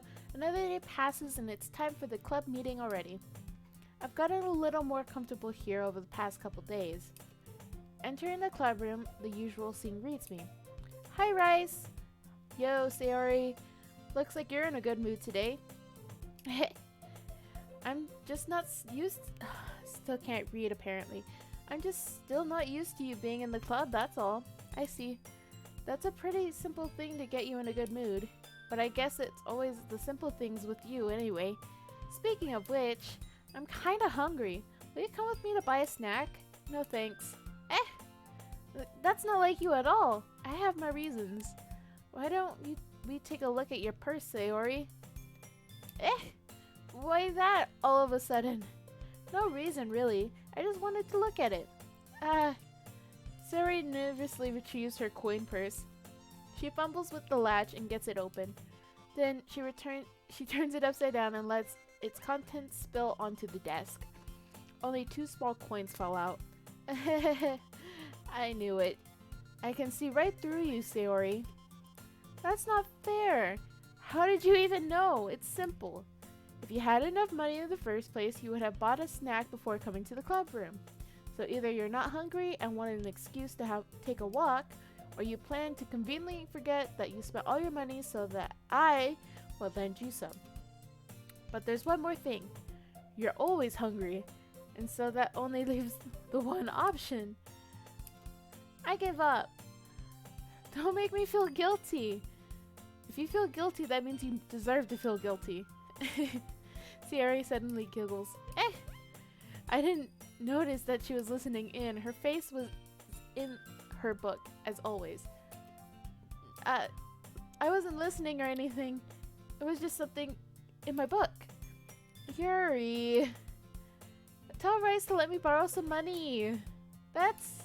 Don't get me involved like that, Sayori. Besides, you should only buy what you can responsibly afford. And frankly, after pulling a mischievous little stunt like that, your suffering is fair enough retribution. Ah, I didn't mean that. Yeah, I got too absorbed in my book again. Oh, I love this.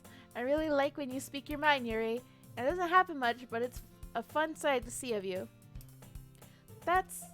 There's no way you could think that. You're right, though. I did something bad and now I have to accept the revolution. Revolution? Retribution. I was like, wait, that's not the right word. That. Still, coming from you, Sayori.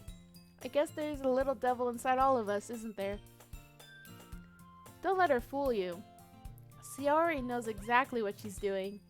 After all, she told you guys she was bringing me to the club even before she told me. But you wouldn't have come if it weren't for the cupcakes. So I had to trick Natsuki into making them. Come on, give me more credit than that, Sayori. Out of nowhere, something smacks Sayori in the face and tumbles onto the desk. Pwop. Ow! What was that? A cookie? Sure enough, it's a giant cookie wrapped in plastic. Sayori glances around. Is this a miracle? It's because I paid my restitution? Retribution. Actually, that one almost worked. I was just gonna give it to you, but then I heard you blab about the cupcakes. It was totally worth seeing your reaction, though. Natsuki, that's so nice of you. I'm so happy. Sayori hugs the cookie. Jeez, just eat it. Sayori rapidly tears open the wrapper and takes a big bite. So good. Oof.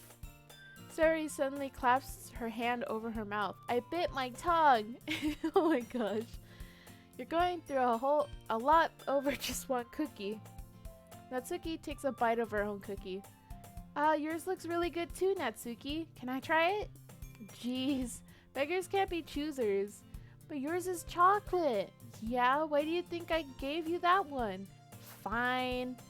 Still, I'm really happy that you shared this one with me. Sayori gets out of her seat and goes behind Natsuki, then wraps her arms around her. Ah, jeez. I get it. Cookie still in hand, Natsuki reaches up to nudge Sayori off of her. Sayori suddenly leans down and takes a bite out of Natsuki's cookie. This is me. This is literally me in high school. Hey, did you just seriously do that? Uh-huh. Mouth full, Sayori trots away to safety. Yuri and I laugh as well. Geez, you're such a kid sometimes. Monica, can you tell Sayori?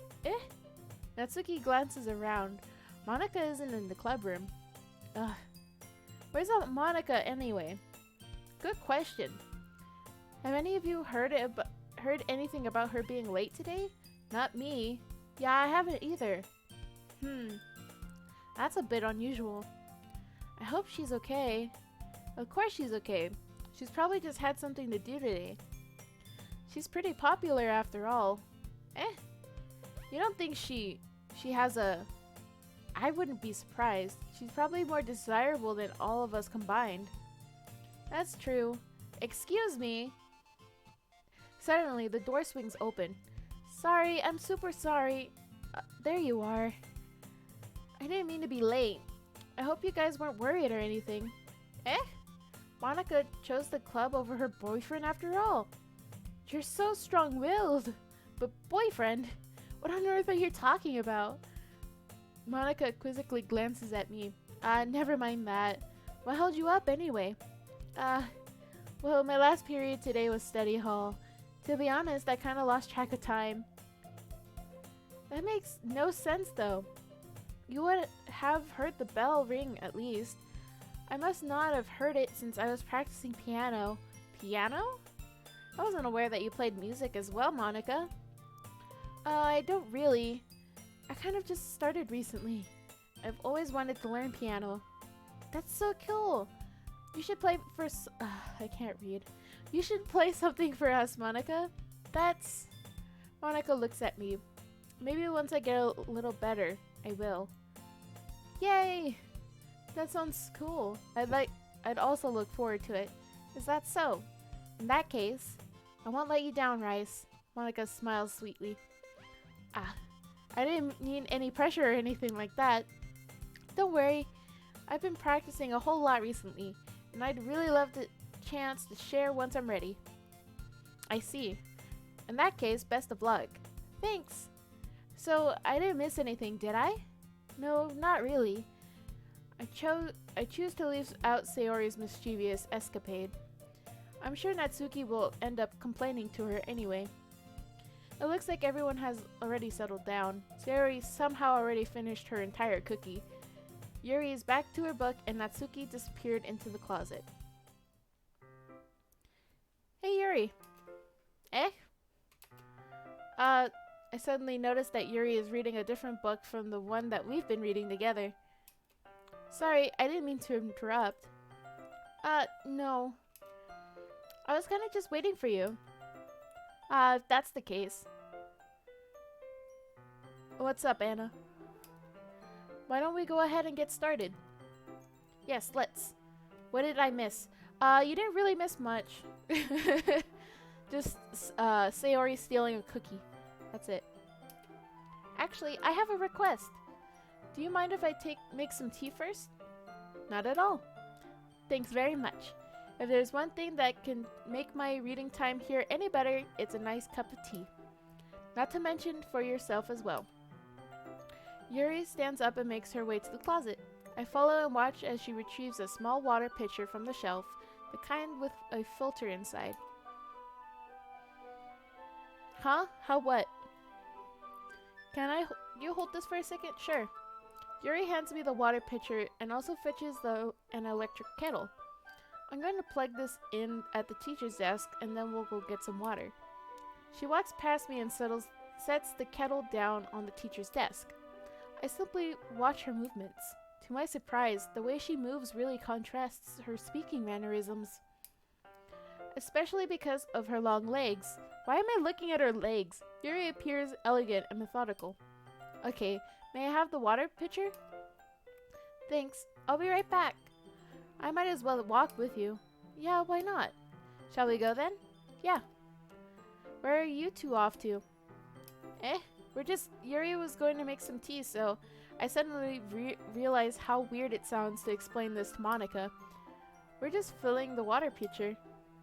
Okay. Sorry, I was just a bit curious. That's kind of a one-person job, isn't it? Monica, please mind your own business for once. Or do you want me to tell you there's something wrong with helping involve Rice in club activities? My mouth gapes. I suppose there's nothing wrong with that. Then let's go, Rice. Yuri quickly exits the room and I follow. Once in the hallway, she suddenly puts her forehead against the wall. I spoke without thinking. How could I say something like that? Yuri. Something about the way she said that. It made me feel so irritated. What's wrong with me? No, Yuri. I think you did the right thing. I wasn't expecting it, but it's also not right for Monica to judge people like that. Rice. How come even when I do something bad, you're being nice to me? Because nothing you do is as bad as you make it seem in your head. Nobody's perfect. We have emotions and we can't always hide them. But you always amplify things in your head. Your mind turns a light rain shower into a hurricane. No. Wouldn't you hate me for something as terrible as that? Why would I hate you? I can't hate someone for having emotions.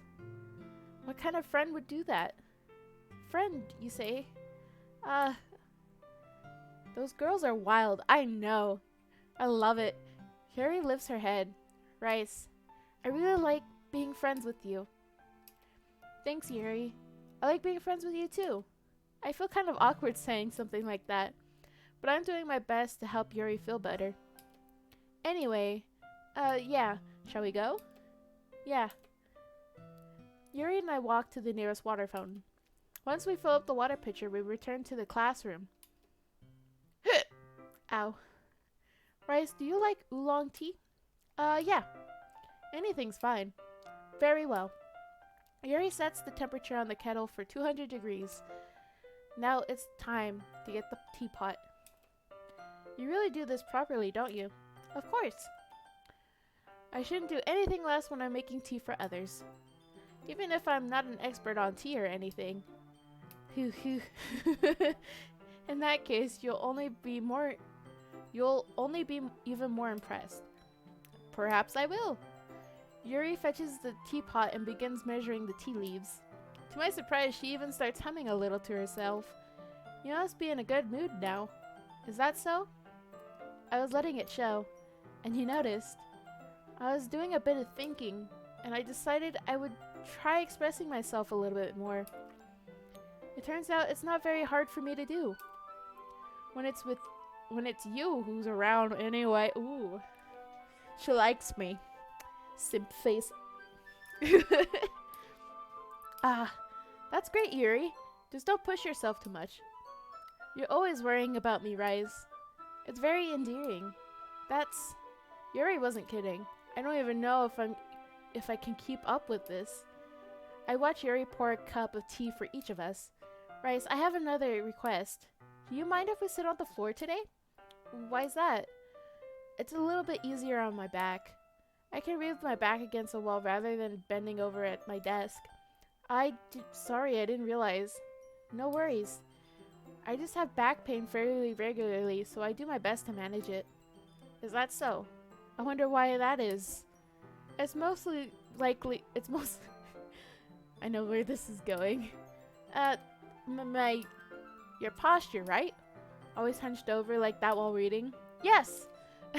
I have terrible reading posture, so that's why we should sit on the floor. Fair enough. That is not what you were trying to say. I know that's not what you were trying to say, Yuri. LMO. Yep. Just yep. I'll go ahead and get the book. I retrieved the book from my bag. I have some chocolate as well. It's a bag of small chocolate candies I kept hidden from Sayori's candy radar. I take it since it'll go well with the tea. Yuri and I then sit against the wall, teacups at our sides. As if in sync, we assume the same reading position as last time, each holding one half of the book. Except this time, our bodies are even closer to each other. So ooh-woo. Yes, ooh-woo indeed. I can't see too well. Yuri slides closer until our shoulders are touching. She's touching my shoulder! Oh my god, I can't control myself. How am I supposed to focus on reading like this? Yuri was always kind of cute, but when she's being less apprehensive, it's almost more than I can handle. Oh my gosh, her shoulder is touching my shoulder. Your teacup. Yuri hands my teacup. Damn. Damn indeed. Holding it with my hand that's not holding the book, I end up in a position that makes it even harder to focus. Because now I need to worry about making sure I don't accidentally touch her chest. That girl has no control. Yes. Meanwhile, Yuri hasn't noticed a single thing. She wears an intense reading expression, and I can only presume the world around her has faded away. I use all my willpower to focus on reading because our shoulders touching is just so hard for me to concentrate. Oh my god. After a few minutes, I finally manage to relax a little. I put the teacup between my legs and fumble with the chocolate wrapper. Sorry. I briefly let go of the book to finish opening the wrapper. You can have as much as you want. That's okay. I won't take any. Are you sure? Well, she want to open his book, if you know what I mean. Cry. Oh my gosh. If I touch it, then it might get smudges on the pages. You're right. I didn't even think about that. My bad. No need to apologize. I'll hold the book, okay? Are you sure? Of course. Yuri opens the book with both hands. She holds it so that I don't have to have any harder of a time reading from it. But as a result, her left arm is practically resting on top of my leg. She's touching my leg! Simp noises, Well, in that case, Yuri is already totally focused on reading again. I take a chocolate candy and pop it into my mouth. Then I take another chocolate and I hold it up to Yuri. She doesn't even look away from the book. She simply parts her lips as if the situation was completely natural. Rice, chill. I can't! Okay, there's a cute anime girl and her arm is basically in my lap. I would be freaking out, okay? I cannot handle. Rice, you're drooling. I know! Okay, first it was Dream Daddy, now it's this. I apprehensively take the chocolate in her, place the chocolate in her mouth. Just like that, Yuri closes her lips over it. Eh? Yuri's expression suddenly breaks. Did I just... Yuri looks at me like she needs to confirm what just happened. Rice. Sorry. I guess I shouldn't have done that. That's... Well... you were just helping. That's something that friends do. Right? I mean, not really. But for you, Yuri, I will. Not really in this kind of context, but... Yeah. That's all it was. Yeah. Then... You don't need to stop or anything. Rice is getting nervous. Yes, I am. I see. The situation has gotten really tense. Really? Cry, Jesus! Cry! A little too nervous. Did I fart? Was that supposed to be me farting? Goodness gracious. Yuri tries to return the book, but I can tell just by her expression that even she can't focus now. Wow, cry. My heart is pounding. Just breathe and chill out a bit, okay? Okay, I'm chill. I nervously take another chocolate between my fingers, but this time Yuri's eyes meet mine. How did it even come to this? Yuri doesn't avert her gaze. I notice her chest rising and falling to a rhythm of her breaths. Why am I looking at her chest? Why am I looking at her chest? I raise my arm. Like that. Yuri parts her lips. But it's different. Crying.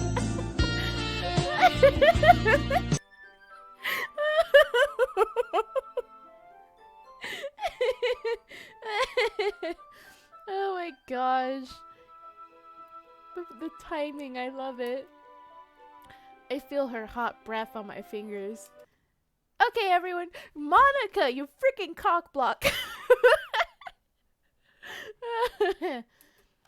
Ooh, Yuri jolts back. It's time to share poems. Rice, can you help Yuri put that tea stuff away? Yeah, of course. Okay, thanks. The spell is abruptly broken. I'll take care of the cups. Yeah. Yuri picks up the teacups from the floor. I pick up the bag of chocolates.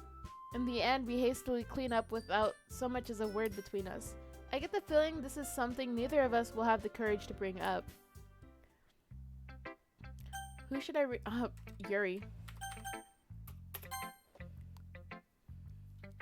Let's see what you've written for today. Yuri stares at the poem with a surprised expression on her face. LMAO. Do you like it? Rice. This one might be even better than yesterday's. How did you even pick up on this so quickly? Just yesterday I was telling you the kind of techniques worth practicing. Maybe that's why. You did a good job explaining. I really wanted to try giving it more imagery. Yuri visibly swallows. Okay. What? Something popped up on my laptop. I'm not used to this. Rice trying to get it with everyone in the video games. Yeah, but you know, she's not like Robert. She's not trying to use me as a booty call. Used to what? I don't know. It's fine, take your time. Yuri breathes and collects her thoughts. I know that Yuri likes to think before she speaks, so I offer that patience to her. Yeah, Just being appreciated like this, I guess. It probably sounds really stupid, but seeing someone motivated by my writing, it just makes me really happy. Are you saying you've never shared your writing before? Yuri nods. Really? I don't believe it. I really only write for myself. And besides, people would just laugh at me. Do you really think that? Again, Yuri nods. Huh. Even your close friends? Yuri doesn't respond to that. I wonder why. Anyway, do you want to share the poem you wrote today? Yeah, I do. If it's with you. The raccoon. It happened in the dead of night while I was slicing bread for a guilty snack. My attention was caught by the scuttering of a raccoon outside my window. That was, I believe, the first time I noticed my strange tendencies as an unordinary human. I gave the raccoon a piece of bread, my subconscious well aware of the consequences, well aware that the raccoon that is fed will always come back for more. The enticing beauty of my cutting knife was the symptom. The bread, my hungry curiosity, the raccoon, an urge. The moon increments its phase and reflects that much more light off of my cutting knife. The very same light that glistens in the eyes of my raccoon friend. I slice the bread fresh and soft. The raccoon becomes excited. Or perhaps I'm merely projecting my emotions onto the newly satisfied animal. The raccoon has taken to following me. You could say that we've gotten quite used to each other. The raccoon becomes hungry for more. Hungry more and more frequently, so my bread is always handy. Every time I brandish my cutting knife, the raccoon shows me its excitement. A rush of blood, classic Pavlovian conditioning. I slice the bread and I feed myself again. I was a little more daring with this one than yesterday's. I can see that. It's a lot more metaphorical. I don't know if it's my fault, but I can't begin to imagine what this poem is about. That's right. It's a bit closer to my preferred writing style, using the poem as a canvas to express vivid imagery and conveying emotions through them. Yeah, if I take it at face value, then I can't even figure out what it's supposed to mean. Well, I think it's something that different people can relate to in their own way. I wanted to express the way it feels for me to indulge in my more unusual hobbies. It's those sort of things I'm usually forced to keep to myself, so I sometimes enjoy writing about them. Why do you keep them to yourself? Because they're embarrassing, and people would make fun of me. Don't you have anything like that, Rice? Well, yeah, I guess I do. I feel like everyone has a little something like that. The best we can do is respect each other and our individualities. Even if it's difficult sometimes and some things make us uncomfortable. After all, if I hadn't learned to embrace my own weirdness, I would probably hate myself. I might be ranting a little bit now, but I'm glad you're a good listener. You're good at a lot of things. Writing, listening. There really aren't many people like you, Rice.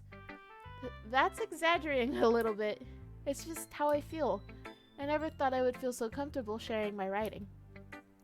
But now I almost feel like I'm looking forward to it. It's just a really nice feeling. And you're the thing for that. It's nothing really. I found this drummer girl on TikTok and she is just... I feel. Is she pretty? Yuri smiles sincerely at me. For just a moment, her timidness seems to disappear. Let's go with Sayori. Yeah, hello, pretty. Send a link, please. I like pretty musicians. The frick? You better bust out with a link. Oh, I like this one, Rice. It has some nice feelings in it. I'm glad. Does that mean it's better than yesterday's? Let me think. I don't know. I guess I like them both. That's not very helpful, you know. Well, I'm not very good at figuring out if poems are good or bad. But that's why I just go by my heart. If it makes me feel things, then it must be a good poem. I'm not sure how that's exactly how it works. Then again, I guess conveying feelings is a pretty important part of this whole thing. Yeah, maybe. Honestly, I don't even know what kind of writing you like in the first place. Yeah, me neither. Why don't you at least try giving it some thought? You want me to write? You want to write something for me? That's so sweet. Yeah, right. But you're always thinking about other people. You need to think about yourself for once. If you don't, you might end up getting hurt at some point. Eh? Well, I don't really know what you mean, but I'll try to keep it in mind. Well, whatever. I'm gonna take... It's our chat. Okay, I'm gonna take a sip. Agua. Agua is nice. Well, whatever. Anyway, let's see. I guess I like happy poems. Wait, sometimes I like sad poems too. Sometimes a little bit of both. There's a word for that, right? What's the word I'm looking for? Bittersweet. Yeah, I like things that are happy and things that are sad. Happy and sad? I can't see you liking something sad, Sayori. Well, I like happy the most, but sometimes when you have a little rain cloud on your head, a sad poem can help you give the rain cloud a little hug and make a happy rainbow. Sayori, that's unexpectedly poetic. Huh? It is? Maybe I'm better at expressing my feelings after all. Thanks, Rice. I should write that down then. You can read my poem now, okay? Bottles. I pop off my scalp like the lid of a cookie jar. It's the secret place where I keep all my dreams. Little balls of sunshine, all rubbing together like a bundle of kittens.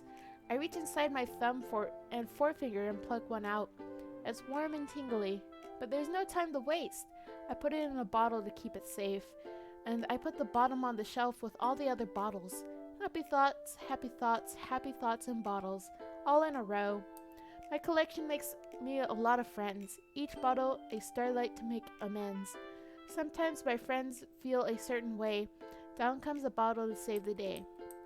Night after night, more dreams. Friend after friend, more bottles. Deeper and deeper my fingers go. Wink, wink, nudge, nudge. Like exploring a dark cave, discovering the secrets hiding in the nooks and crannies. Digging and digging, scraping and scraping. I blow dust off of my bottle caps. It doesn't feel like time elapsed. My empty shelf could use some more. My friends look through my locked front door. Finally, all done, I open up and in come my friends. In they come in such a hurry. Do they want my bottles that much? I frantically pull them from the shelf, one after another, holding them out for each and every friend, each and every bottle. But every time I let one go, it shatters against the tile between my feet. Happy thoughts, happy thoughts, happy thoughts in shards all over the floor. They are supposed to be for my friends who aren't smiling. They're all shouting, pleading something, but all I hear is an echo, echo, echo, echo, inside my head. Holy crap. Sayori, did you really write this? Of course I did. Didn't I tell you yesterday I was gonna write the best poem ever? Yeah, but, I mean, I didn't expect something like this coming from you. Monica taught me a whole lot. And I've been really in touch with my feelings recently. I see that. It's almost kind of creepy. Creepy? Well, not exactly. Maybe because I'm so used to you being so cheerful. Well, never mind. I'm thinking too hard about it. The point is, it came out good. So you should be proud of it. Aw, thanks. I feel like I was meant to express myself this way. It even helps me understand my own feelings a little bit better. Writing is like magic. You've gotten pretty passionate about this, huh? I hope you keep it up. Yeah, writing's the best. I'm gonna keep writing until I die. Don't get ahead of yourself. Sayori always had a habit of getting obsessed with something before dropping it no more than a week later. I wonder if this is one of those times. But seeing the passion in her eyes makes it hard for me to be pessimistic. Ow. Let's go with, Monica. Hi again, Rice. How's the writing going? Alright, I guess. I'll take that. As long as it's not going bad. I'm happy that you're applying yourself.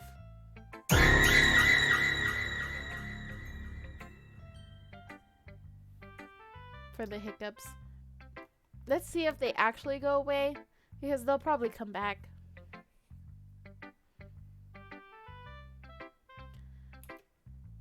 I wouldn't count on that. You never know. Want to share what you wrote for the day? Sure, here you go. I give my poem to Monica. Alright, this one's good. It feels like you're not only getting more comfortable with your style, but the imagery is better than the last one I read. Just wondering, have you been finding inspiration in Yuri's writing style? I guess so. You can't deny that she's talented. Yeah, totally. I think her poems are the most romantic. That's the best way to describe it. She's like a totally different person when she picks up a pen. I noticed that too. And when she's talking about literature, it's like a light turns on inside of her. Sadly, it's hard to get much personal conversation out of her. Trust me, I've tried. Who knows what goes on in that head of hers? I hope you don't mean that in a bad way. No, of course not. I just meant that I wish she didn't keep so much to herself. But still, defending her like that, you must be pretty into her. Monica, you don't have to call me out. Goodness. Monica makes me nervous. I had to get another water sip. Eh? You completely misunderstood. Calm down, I'm kidding. Besides, I'm pretty sure she's already got a boyfriend. Wait, really? Yeah, a fictional one anyway. Monica kind of whispers the last part to me. It's just a hunch, but... Well, there's not really anything wrong with that. Well, I know. I was just saying. But anyway, you want me to read my poem now? I like the way this one turned out, so I hope you do too. Alright, let's take a look. Save me. The colors, they won't stop. Bright, beautiful colors. Flashing, expanding, piercing.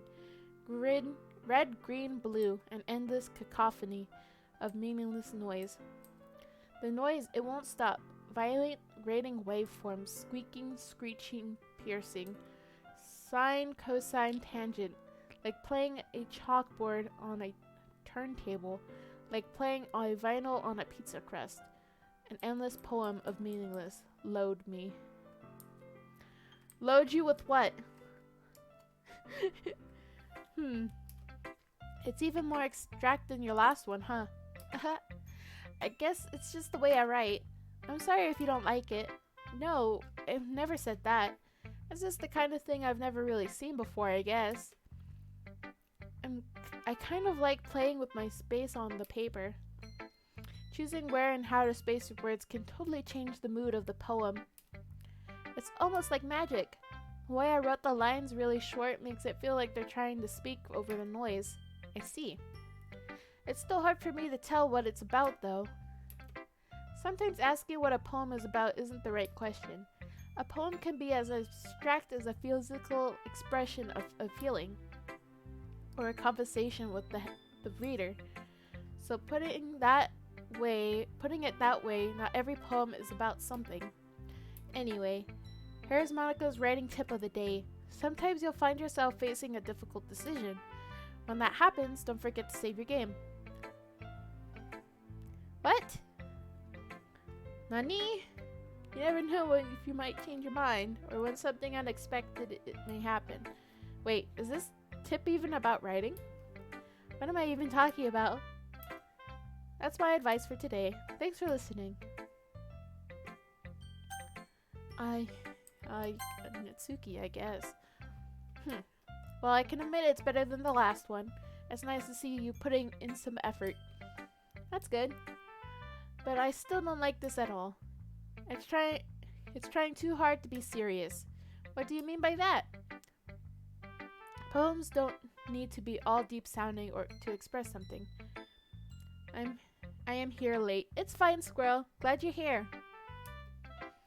It's going to just sound like you're forcing it unless you don't really suck at it. Honestly, don't bother trying to write poems like this until you're on Yuri's level. Natsuki stopped short all of a sudden. Don't tell me. You're not trying to impress Yuri, are you? What are you talking about? Keep your voice down. You know Yuri would love this angsty. Just because she's a talented writer doesn't mean, looks like I'm in trouble. I somehow struck a nerve though. What I did was beyond me. Where Yuri? Yuri is somewhere. She's somewhere. I am so done with you. Natsuki shoves the poem and I handed her back over to me. Take your stupid poem. If you wrote it for someone else, just don't show it to me. Ouch. This is what I get for letting a younger girl step into my business. Unless I was a mind reader, I was destined to be in a world of pain from the start. At least Natsuki wasn't really the girl I was trying to impress in the first place. Okay, everyone. We're all done reading each other's poems, right? I have something extra planned today, so if everyone could come sit at the front of the room. Is this about the festival? Well, sort of. Do we really have to do something for the festival? It's not like we can put together anything good in a few days. We'll just end up embarrassing ourselves instead of getting any new members. That's a concern of mine as well. I don't really do well with last-minute preparations. Don't worry so much. We're going to keep it simple, okay? We don't need much more than a few decorations. Sayori has been working on posters, and I've designed some pamphlets we can give out during the event. Okay, that's great and all, but that doesn't tell us what we're actually going to be doing for the event. Sorry, I thought you heard about it already. We're going to be performing. Performing? Monica, yeah, we're going to be having a poetry performance. Each of us are going to choose a poem and to recite at the event. But the cool part is we're also going to let anyone else come up and recite poems too. Yes, Yuri is best girl. Sayori's best girl, but Yuri, she's a close second. I'm going for Yuri right now though. Sayori, who's been coloring a poster, holds it up for us to see. Are you kidding me, Monica? You didn't already start putting those posters up, did you? Well, I did. Did you really think it's that bad of an idea? Well, no, it's not a bad idea. But I didn't sign up for this, you know? There is no way I'm going to be performing in front of a group of people like that. I agree with Natsuki. I could never in my life do something like that.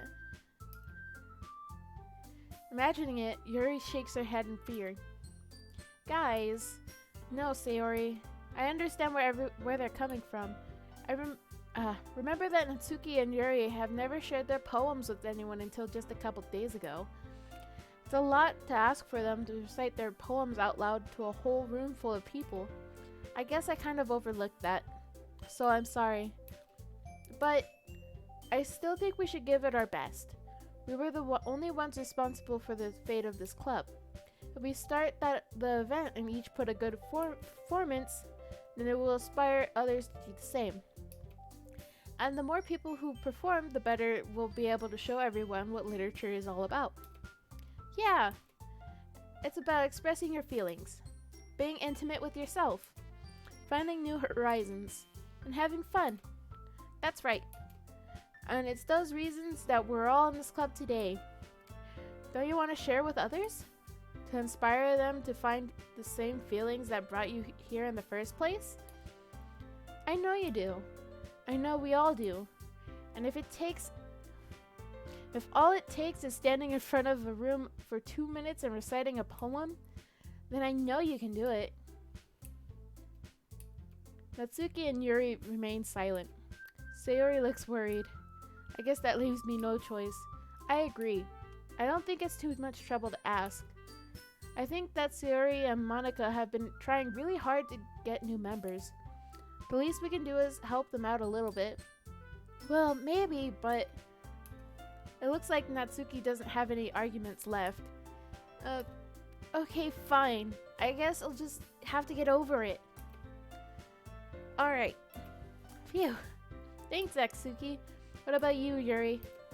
Yuri dejectedly glances at everyone else's expectant faces.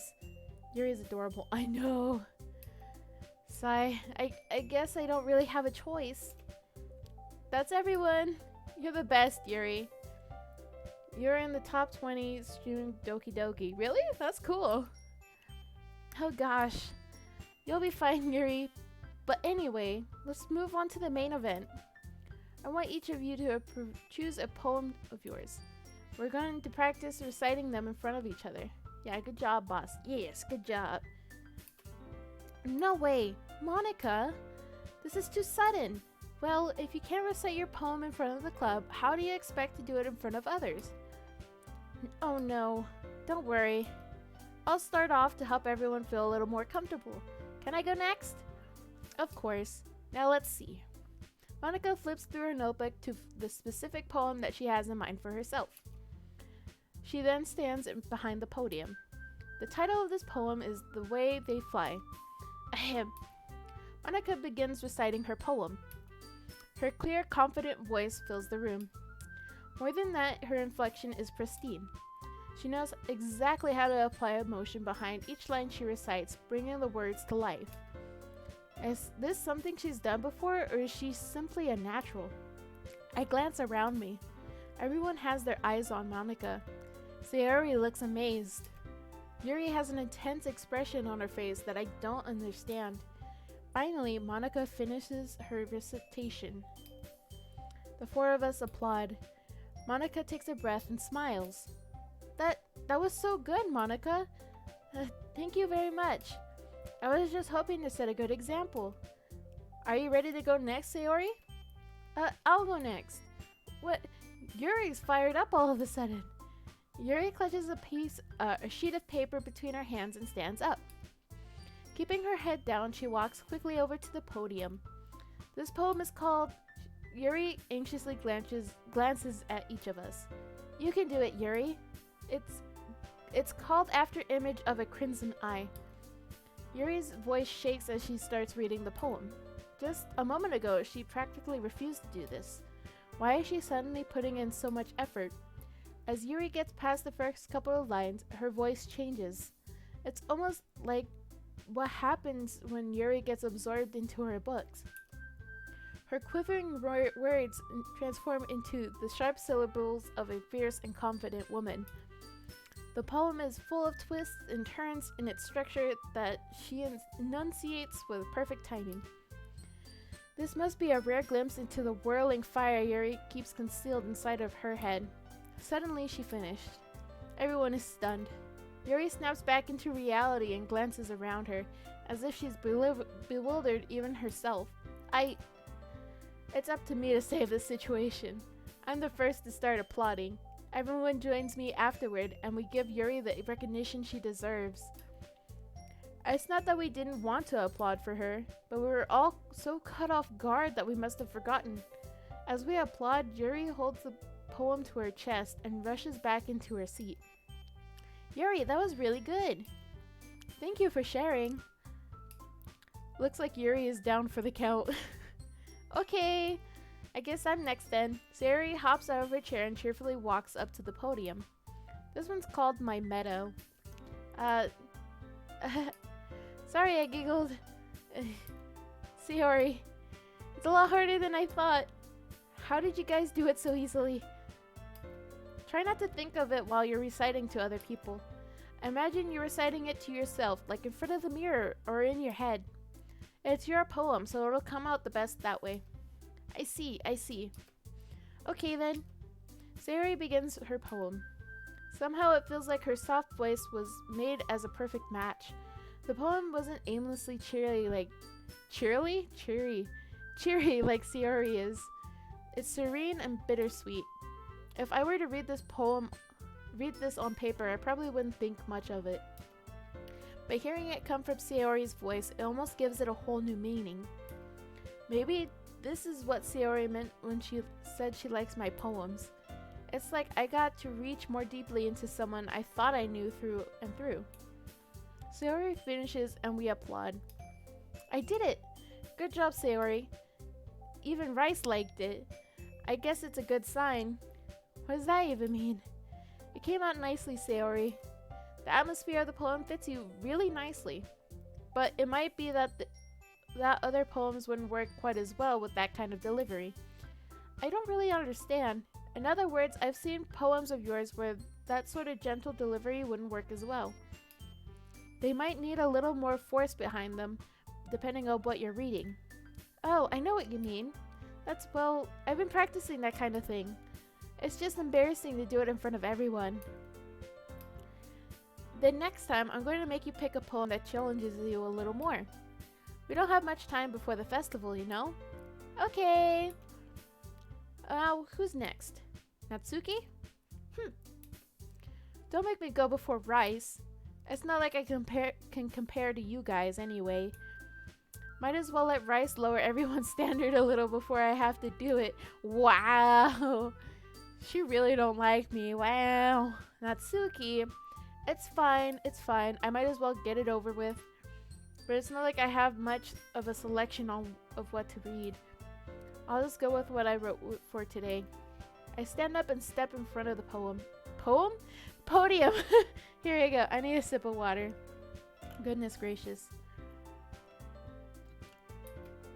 Everyone has their eyes on me, making me feel terribly awkward. I recite my poem. Since I'm not exactly confident in my own writing, it's hard to put energy into it. Despite that, once I finish, I receive applause anyway. Sorry, I'm not really as good as everyone else. Don't worry so much about it. I don't know why I'm adding words. I think it's less about your abilities and more about your lack of confidence in your writing. That's something that'll improve over time though. Yeah, maybe. Alright then. That just leaves you, Natsuki. Yeah, I'm going. Natsuki begrudgingly gets out of her seat and makes her way to the podium. This poem is called Why Are You All Looking at Me? Because You're Presenting. Humph. Anyway, this poem is called Jump. Natsuki takes a breath. When she starts reciting the poem, her sour attitude disappears a little. While she's still a little unenthused,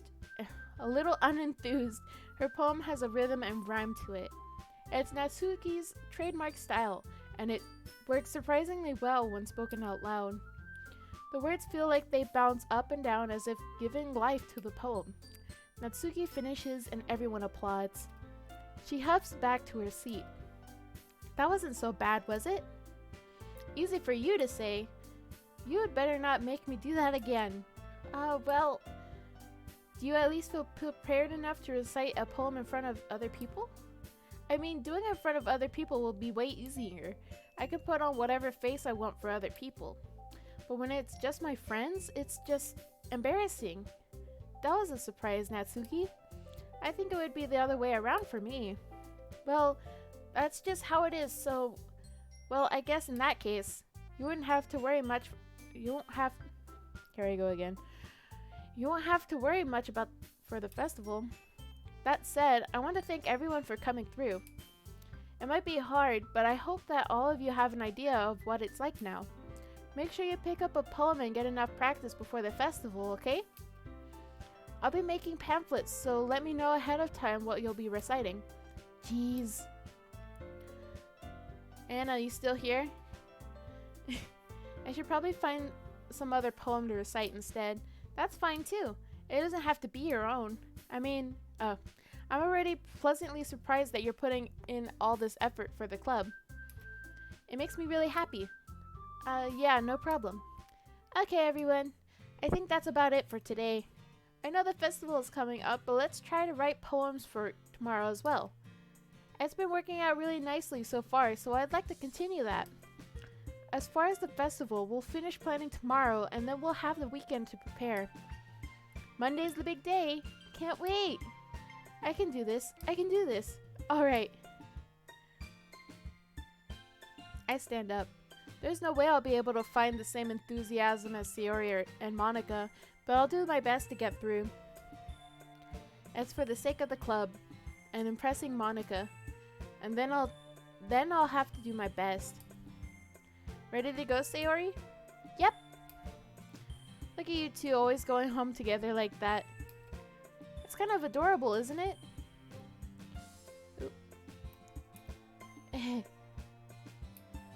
Jeez, guys, don't make such a big deal out of it. Must be a little nice, though. Well, how am I supposed to respond to that? It's okay, Rice, you don't have to say it. Whatever, let's go already. I walk home with Sayori once more. Even though it's only been a few days, a lot of things have already changed.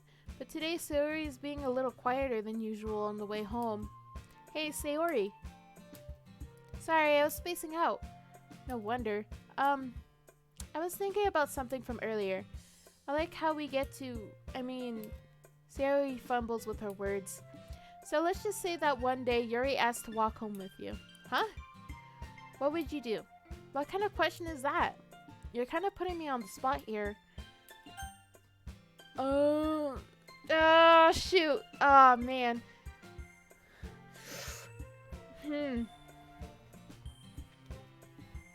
I would walk home with Yuri, or I would still walk home with Sayori. What the heck? What do I put?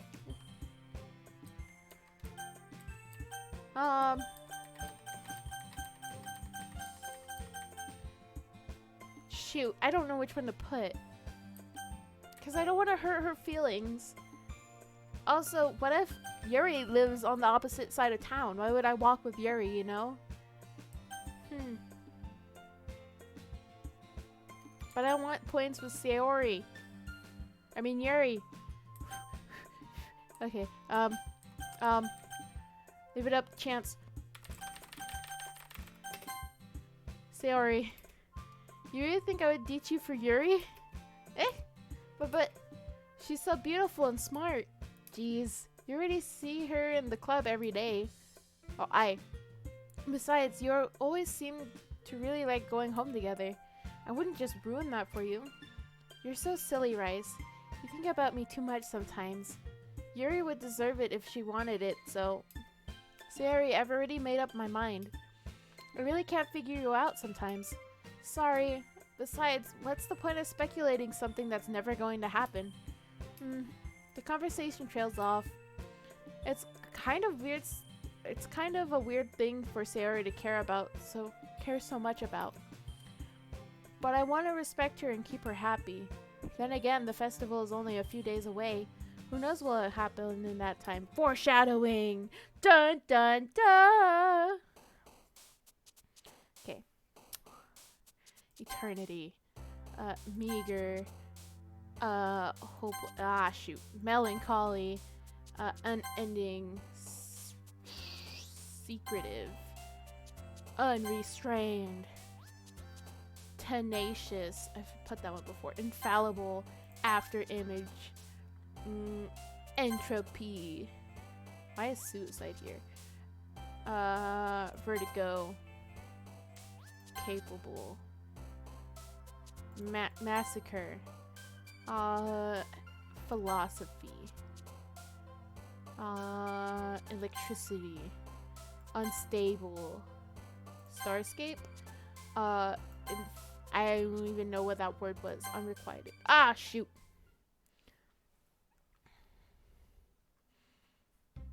Aw, man. I'm the last one here again. Don't worry, I just walked in too. Are you practicing piano again? Yeah. You must have a lot of determination. Starting this club and now picking up piano? Well, maybe not determination, but I guess a passion. Remember that the club wouldn't be here if I wasn't for all of you. And I'm super happy that you're all willing to help out for the festival too. I can't wait for the festival. It's going to be great. You were complaining about it just yesterday, Natsuki. Well, yeah. I'm not talking about our part in the festival, but it's the whole day of school where we get to play and eat all kinds of delicious food. Cry, I'm still hiccuping. Ow. You sound a bit like Sayori all of a sudden. Monica, do they usually have fried squid? SMH. Damn. Yeah, I know. Squid? That's a pretty specific thing to look forward to. Oh, come on. Are you saying you don't like squid? You of all people? I didn't say I don't like it. Besides, what do you mean you of all people? Because it's right in your name. Mon Ika. Eh. That's not how you say my name at all. Also, that joke makes no sense in translation. It really doesn't. Never mind. Let's just focus on our own event for now, okay? Fine, fine. Your reactions aren't as fun as Yuri's or Sayori's anyways. Excuse me. Where is Sayori anyway? Oh, there you are. Sayori is sitting in the desk in the corner of the room, looking down at nothing. I walk over to her. Hey, Sayori. I move my hand in front of her face. Eh? You're spacing out again. I'm sorry.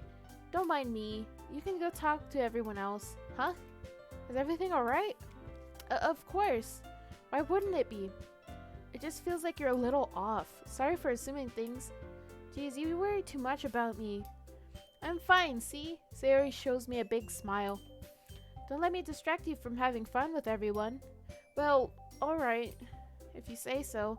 I weirdly glance at Sayori before turning back towards everybody else. But the conversation has already dispersed with everyone back at the usual activities. Maybe I should ask Monica if she's noticed anything about Sayori recently. Since they've been preparing for the festival, they must be spending a lot of time together. I timidly approach Monica, who's shuffling through some papers at her desk. Rice, what's up? Hey, this might sound a little strange, but have you noticed anything up with Sayori recently? Anything up with her? In what way do you mean? Maybe I'm reading into it a little too much, but she seems a bit downcast today. Oh, you think so? I can't say I've noticed anything about her. Monica peers across the room at Sayori, who's idly dragging a rubber eraser up and down on her desk. Maybe there is something on her mind. But I'm surprised I'm not the one asking you, Rice. You certainly know her a lot better than I do. Yeah, but she's never really like this. She's always talked to me about things that bothered her, but this time when I asked her, she was really dismissive. Sorry, I know it's not your problem. I just wanted to ask if you knew anything, so I'll drop it now. No, it's important to me too. I mean, I'm also friends with her. And I also care about the well-being of my club members, you know? Maybe I'll try talking to her myself. Are you sure about that? She seemed like she wanted to be left alone. Are you sure? Maybe she just had a hard time bringing it up with the person of interest. Person of interest? What do you mean by that? I'm saying that maybe the thing on her mind is you, Rice. Me? How on earth would you come up with that conclusion? Well, I probably shouldn't say too much, but Sayori talks about you more than anything else, you know? She's been so much happier ever since you joined the club. It's like an extra light was turned on inside of her. What? No way. Sayori is always like that. She's always been full of sunshine. It's not any different now than it always has been. How much longer are you gonna stream? I got 26 minutes. You're so funny, Rice. Have you thought that maybe you've always seen her as so cheerful because that's how she is when she's around you? I said too much. I'm sorry. What do I know anyway? I didn't mean to jump to conclusions, so you should just forget about what I said. I'll try to talk to her, so try not to think about it for now. Alright. Monica smiles meaningfully. I know she said to forget about it, but I already know that I won't be able to get her words out of my head. Monica stands up from her desk and walks across the room where Sayori is sitting. Watch her kneel down next to Sayori and gently talk to her, but she's keeping her voice so quiet that I can't hear her from here. I sigh and sit myself down. I know Sayori told me not to worry about her and to have fun with everyone else, but that's impossible to do when she's behaving like this. Exactly how much do I care about her that I'm letting this weigh me down so much? Now it feels like I'm the one behaving out of the ordinary. But there's nothing I can do besides wait for Monica. Why does it feel like I'm being watched? I glance around the room. Suddenly, I notice Yuri peering at me from over her book. But she looks away just as quickly with a flustered look on her face.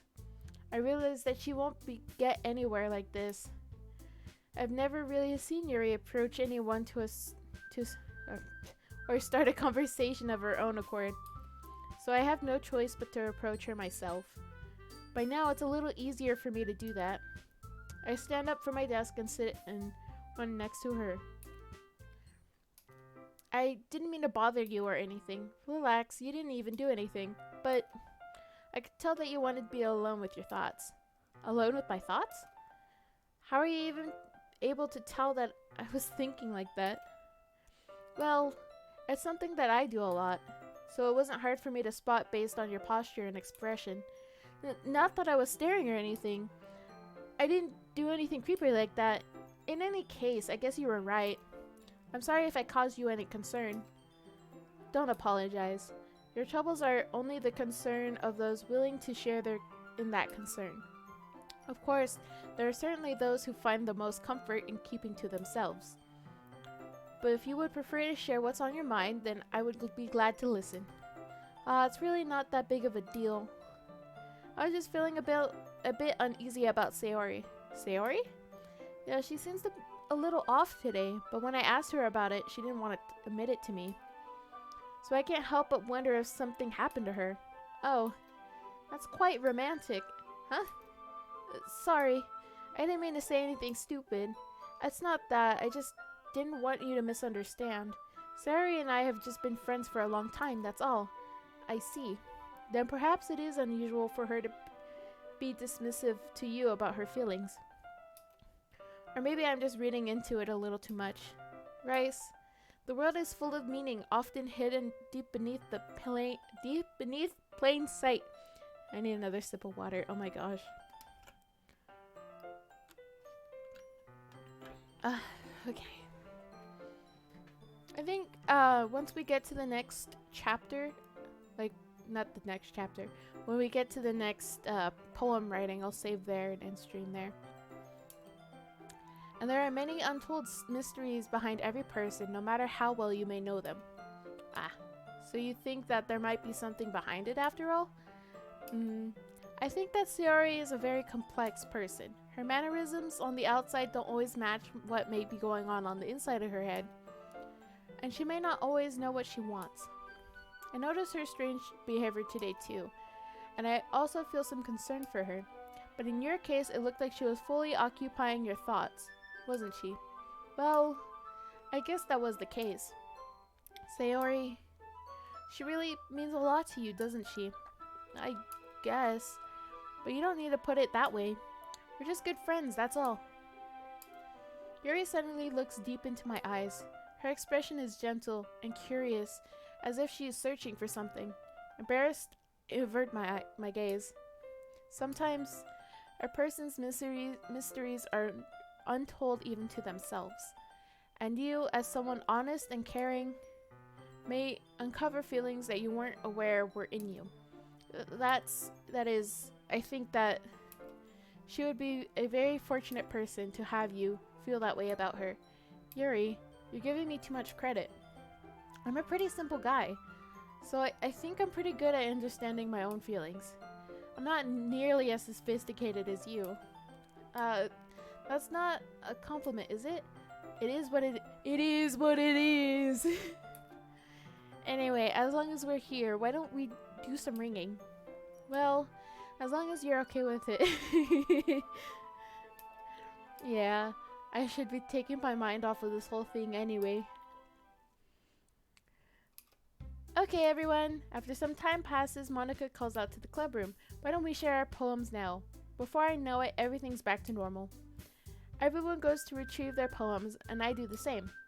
I make eye contact with Monica, and she smiles at me. I wonder what she was talking about with Sayori. Let's go Sayori this time.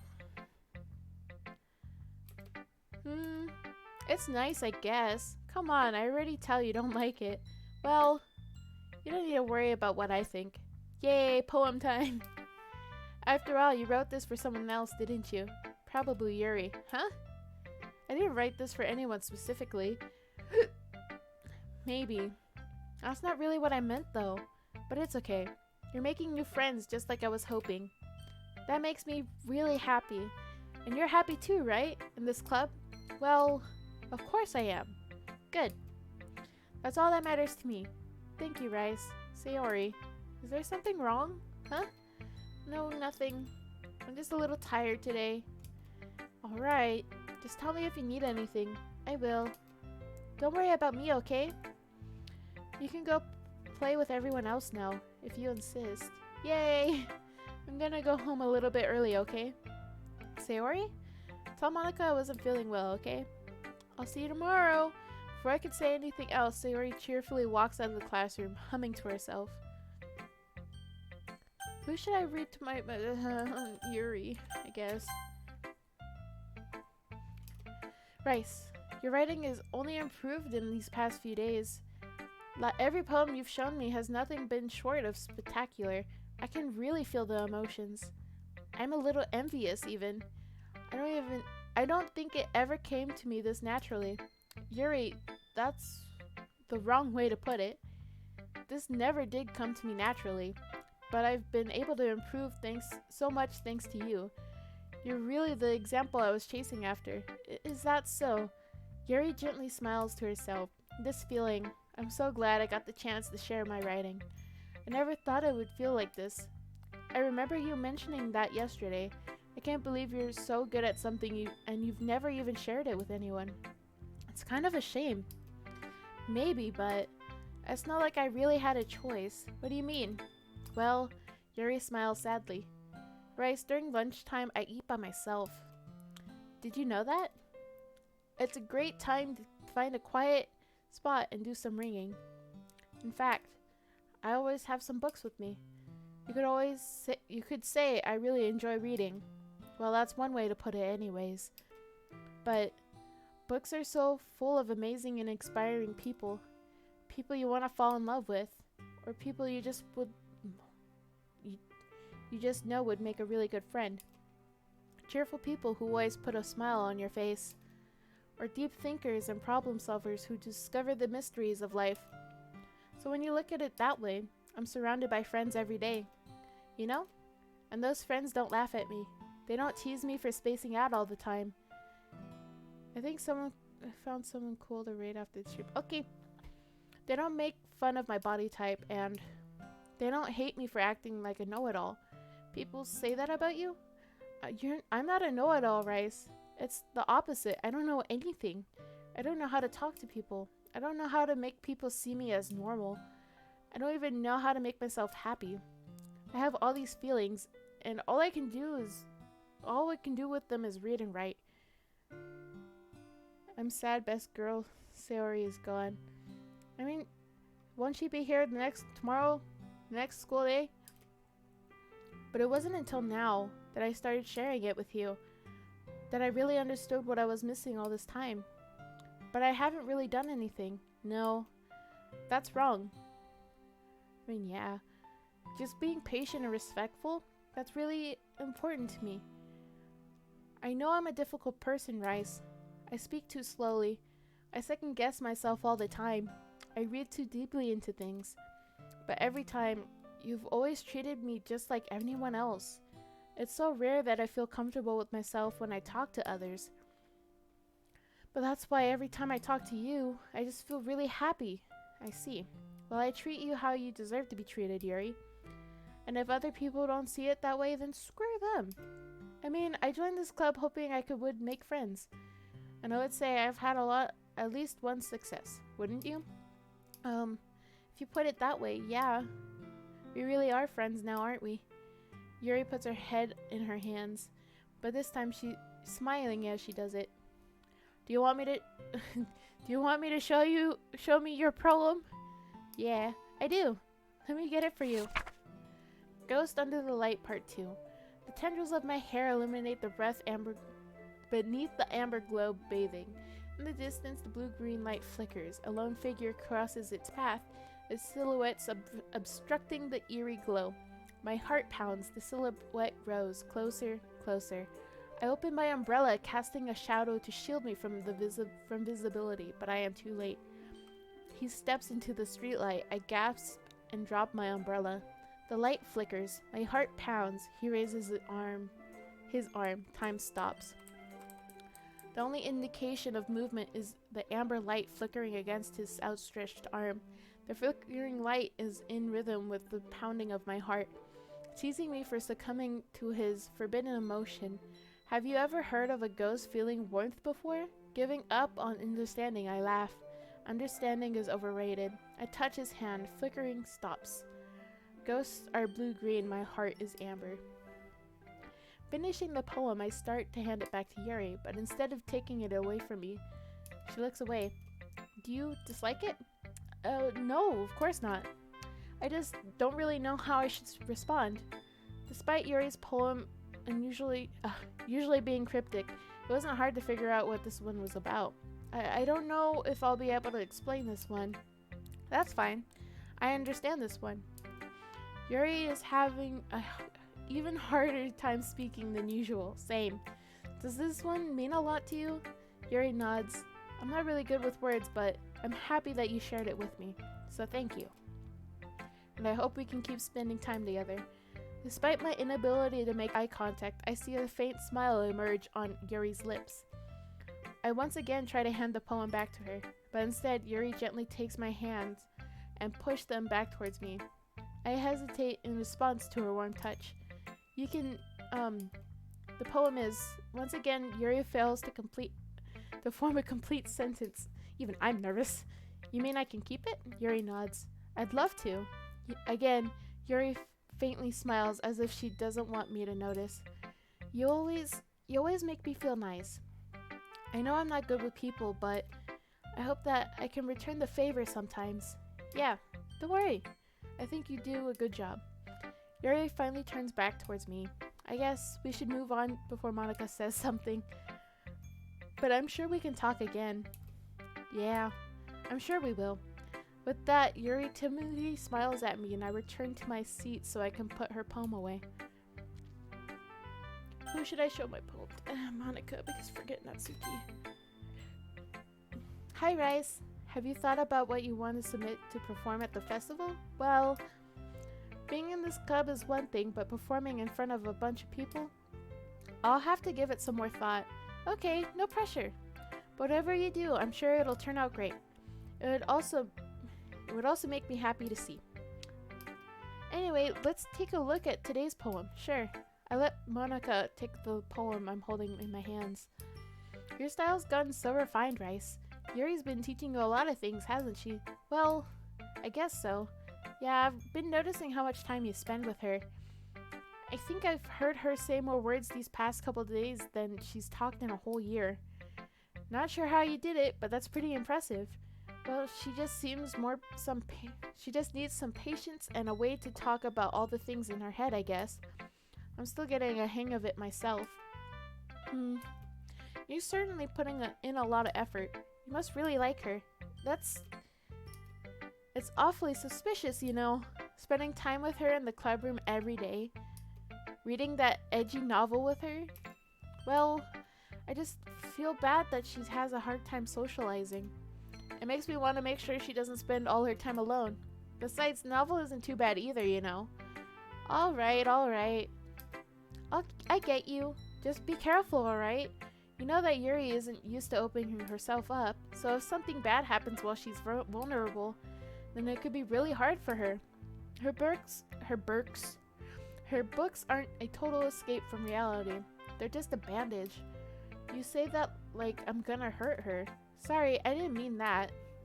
If anything, she might accidentally hurt herself. Anyway, I'll share my... There's a mosquito in my room. I'll share my poem with you, alright? Alright.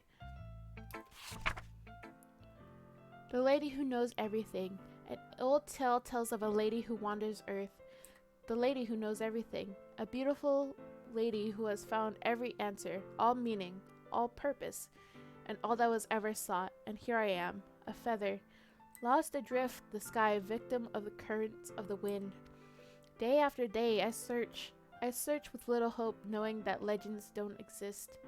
But when all else has failed me, when all others have turned away, the legend is all that remains, the last dim star glimmering in that twilight sky. Until one day the wind ceases to blow. I fall, and I fall, and I fall, and I fall even more, gentle as a feather, and a dry quill expressionless. But a hand catches me between the thumb and forefinger, the hand of a beautiful lady. I look at her eyes and find no end to her gaze. The lady who knows everything knows what I'm thinking. Before I can speak, she responds in a hollow voice. I have found every answer, all of which amount to nothing. There is no meaning. There is no purpose. And we speak only the impossible. I am not your legend. Your legend does not exist. And with a breath, she blows me back afloat, and I pick up a gust of wind. You know, I feel like learning and looking for answers are the sorts of things that give life meaning. Not to get too philosophical or anything, but it was kind of on my mind, so that's what I wrote about. I see. I never really put much thought into it. In a way, it's almost paradoxical. Because if we had all the answers, wouldn't the world start losing its meaning? You know, there's one thing I noticed. It seems like everyone in the club prefers writing about things that are more sad than happy. Are you surprised? I mean, if everything was okay, we wouldn't really have anything to write about, would we? Humans aren't two-dimensional creatures. I think you know that better than anyone. You mean one-dimensional? Yeah, that. Anyway, there's Monica's writing tip of the day. Are you ever too shy to share your writing because you're afraid it's not good? It can be really disheartening to get a lukewarm response to something you put so much into. But if you find other people who enjoy writing, then sharing becomes a lot easier, because instead of telling you that your writing is good or okay or bad, they'll want you to focus more on everything that went into it and the things that you can work on. It's much more encouraging that way, and it will make you want to continue improving. It's almost like having your own literature club, don't you think? That's my advice for today. Thanks for listening. I guess I'll talk to Natsuki. Yeah, no thanks. You didn't even... Next! See? This is why I don't like her. Okay, you three. We're all done sharing poems, right? Why don't we start figuring out... Hold on a second. Is it just me, or did you say something strange just now? Something did sound a bit unusual. That's right. You deviated from your usual catchphrase when addressing the club. Catchphrase? I don't have a catchphrase. Jeez. Why is the mood so weird today? Look, even Yuri isn't immune to it. Stagnating air is common foreshadowing that something terrible is about to happen. In your books, maybe. Look, the only thing different is that Sayori isn't here. It seems you're right. Sigh. Sayori always helps lighten the mood a little bit, doesn't she? Me still here. Yay, we got Anna still. Almost like everyone's balance is thrown off a little when she's not around. Where the heck did she run off to? I thought she went to pee. Natsuki, please show some decency. Oh, come on. She actually wasn't feeling too well and went home early. Is that so? I hope she's alright. Seriously? Of all the times to not go home with her, you picked the time she's not feeling well? So much of you two being a lovey-dovey. No. First of all, stop misunderstanding my friendship with Sayori. And second, she's kind of been avoiding me today, so I didn't want to force it. Oh? That curious expression coming from Yuri, of all people? I talked to her earlier and everything's fine. What did she say? Anyway, we need to figure out the rest of the festival preparations, so let's decide what everyone will be doing this weekend. I already know what I'm doing. That's right. Natsuki will be making cupcakes. But we need a lot of them, and different flavors. Can you handle that all by yourself, Natsuki? Challenge accepted. And as for myself, I'm going to be printing and assembling all the poetry pamphlets. Sayori will be helping me design them. And as for Yuri, you can, guys, can you help me come up with something for Yuri? I'm useless. No, that's not it at all. You're the most talented person here, you know. Now Natsuki's pouting too. Jeez, even I can tell now. I guess I never gave Sayori enough credit, but I can tell things are even harder on you when she's not around. That may be the case, but if I can't also be the leader on my own, then I won't grow as a person. So Yuri, you have beautiful handwriting, you know? So you should make some banners and decorations to help set the atmosphere. Atmosphere? What about it? I love atmosphere. Yuri's expression suddenly changes as she stares at her desk in focus and starts nodding to herself. Your mind is already racing, I see. That's great. You'll be wonderful help, Yuri. But anyway, that just leaves you, Rice. The one who is truly useless. Don't say that. In fact, both Natsuki and Yuri have some pretty heavy tasks to handle. It would probably go a long way to give one of them a hand. You could always help me out as well. I would really appreciate that. Is Monica suggesting I spend the weekend with one of my club members? How on earth are they gonna respond to a suggestion like that? I suppose I wouldn't mind a bit of help. Well, even if I don't know how to, if you don't know how to bake, there's always some dirty work I could give you. It's not like Monica's giving me a choice and you shouldn't be sitting on your butt anyway. Natsuki tries to mumble a bunch of excuses like that. If I recall, Natsuki, you mentioned that you would be able to handle the baking all on your own. Rice may not like to be around you if you only make him out to be a nuisance. So therefore, he may be more suited to assisting with decorations. Hold on, I never said that. How hard could it be to make a few decorations anyway? Sounds more like you're just trying to make excuses for Rice to... What are you saying? It would be extremely meticulous work. And baking isn't? Just what do you think? Guys, let's settle down for a moment. In the end, I think it's up to Rice to decide how he'd like to contribute. They all want some rice. I know, right? Besides, he hasn't really gotten a chance to spend any time with me yet, you know? So I'm sure he's interested. You literally just... I'm surprised as well. Sorry. I was just saying, though. Can we just settle this already? Yeah. Rice, you're okay with this, right? In the end, it's up to you. Of course. Very well. In that case, everyone looks straight at me. But of course, I'm gonna go with... well, I'll probably go with the... I cannot read anymore. I'll probably be most useful helping Yuri out. Me? Are you serious? Why would you... Natsuki? I can already tell you're about to say something mean. No. I was just saying... Ugh. You were doing so well.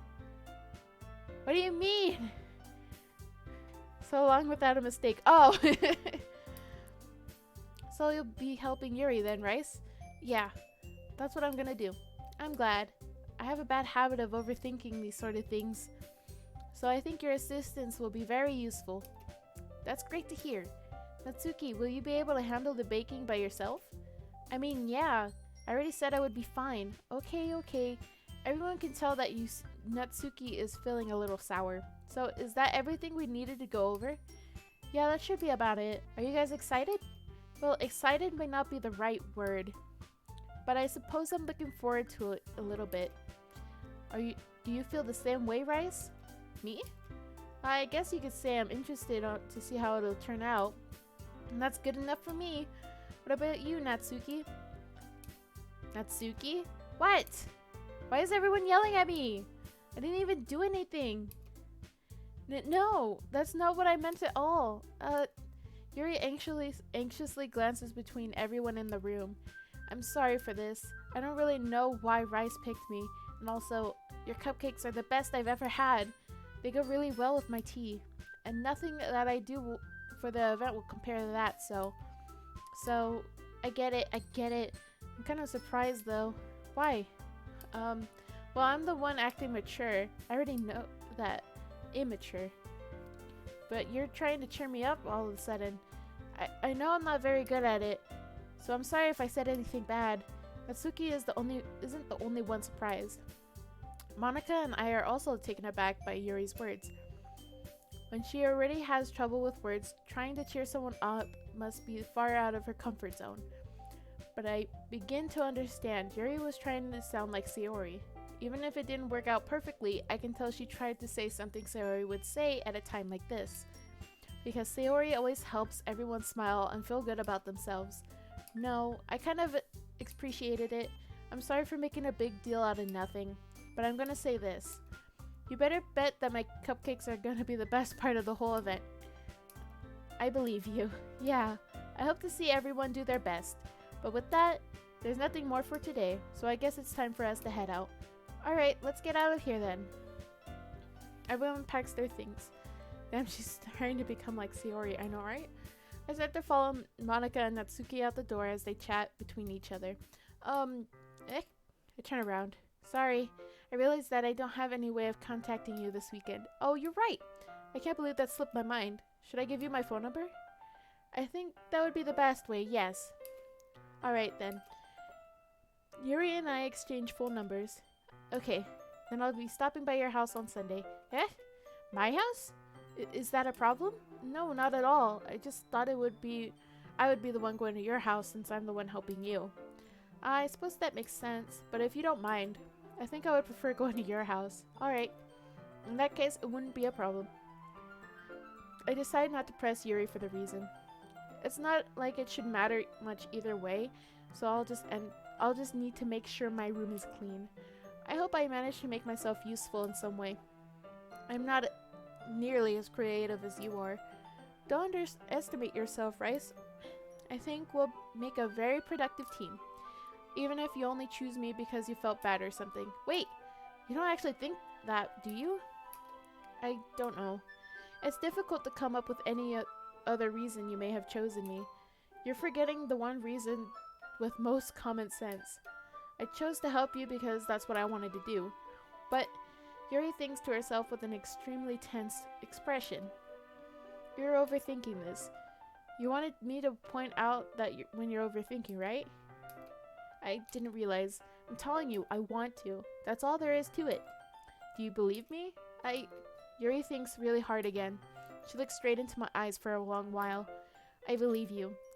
As if it took her tremendous effort, Yuri finally says that and relaxes her expression. And I'm really looking forward to Sunday. Yeah, I am too. After the exchange, I make my way out to the door and Yuri follows. Okay. I am gonna save here. Then exit out, yes. Alright. Who are we rating? Who are we rating today? Let's see. So, where was it? So, right, let me get the name. Yes, that would be very helpful if you could get the name for us.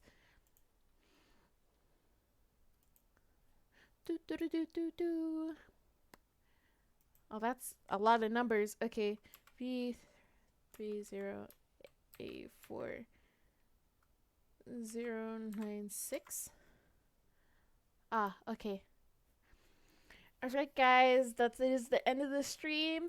If you would like to come watch what's it called? We're having but they are super cool and they just started off. Okay, yeah, that is a good idea then. So that is the end of the stream. Thank you all for stopping by. Thank you for the follows. Thank you for the chats. And yeah, if you would like, we are having a movie night today on Discord. If you would like to watch, the link is in my bio for my Discord. And yeah, I really appreciate all the fun stuff. Enjoy the rice. Yes. I actually have a raid message. Actually, I just made it. Or message. Ah, shoot, wrong one. Or message one. Oh, they didn't. The thingy didn't work for the emotes. I'm sad. Okay. Okay, we're just gonna put enjoy the rice with the... Just copy and paste. Ignore that then. I'll have to fix that. But yeah, let me get the raid started. I have to type it in again. 330-84096.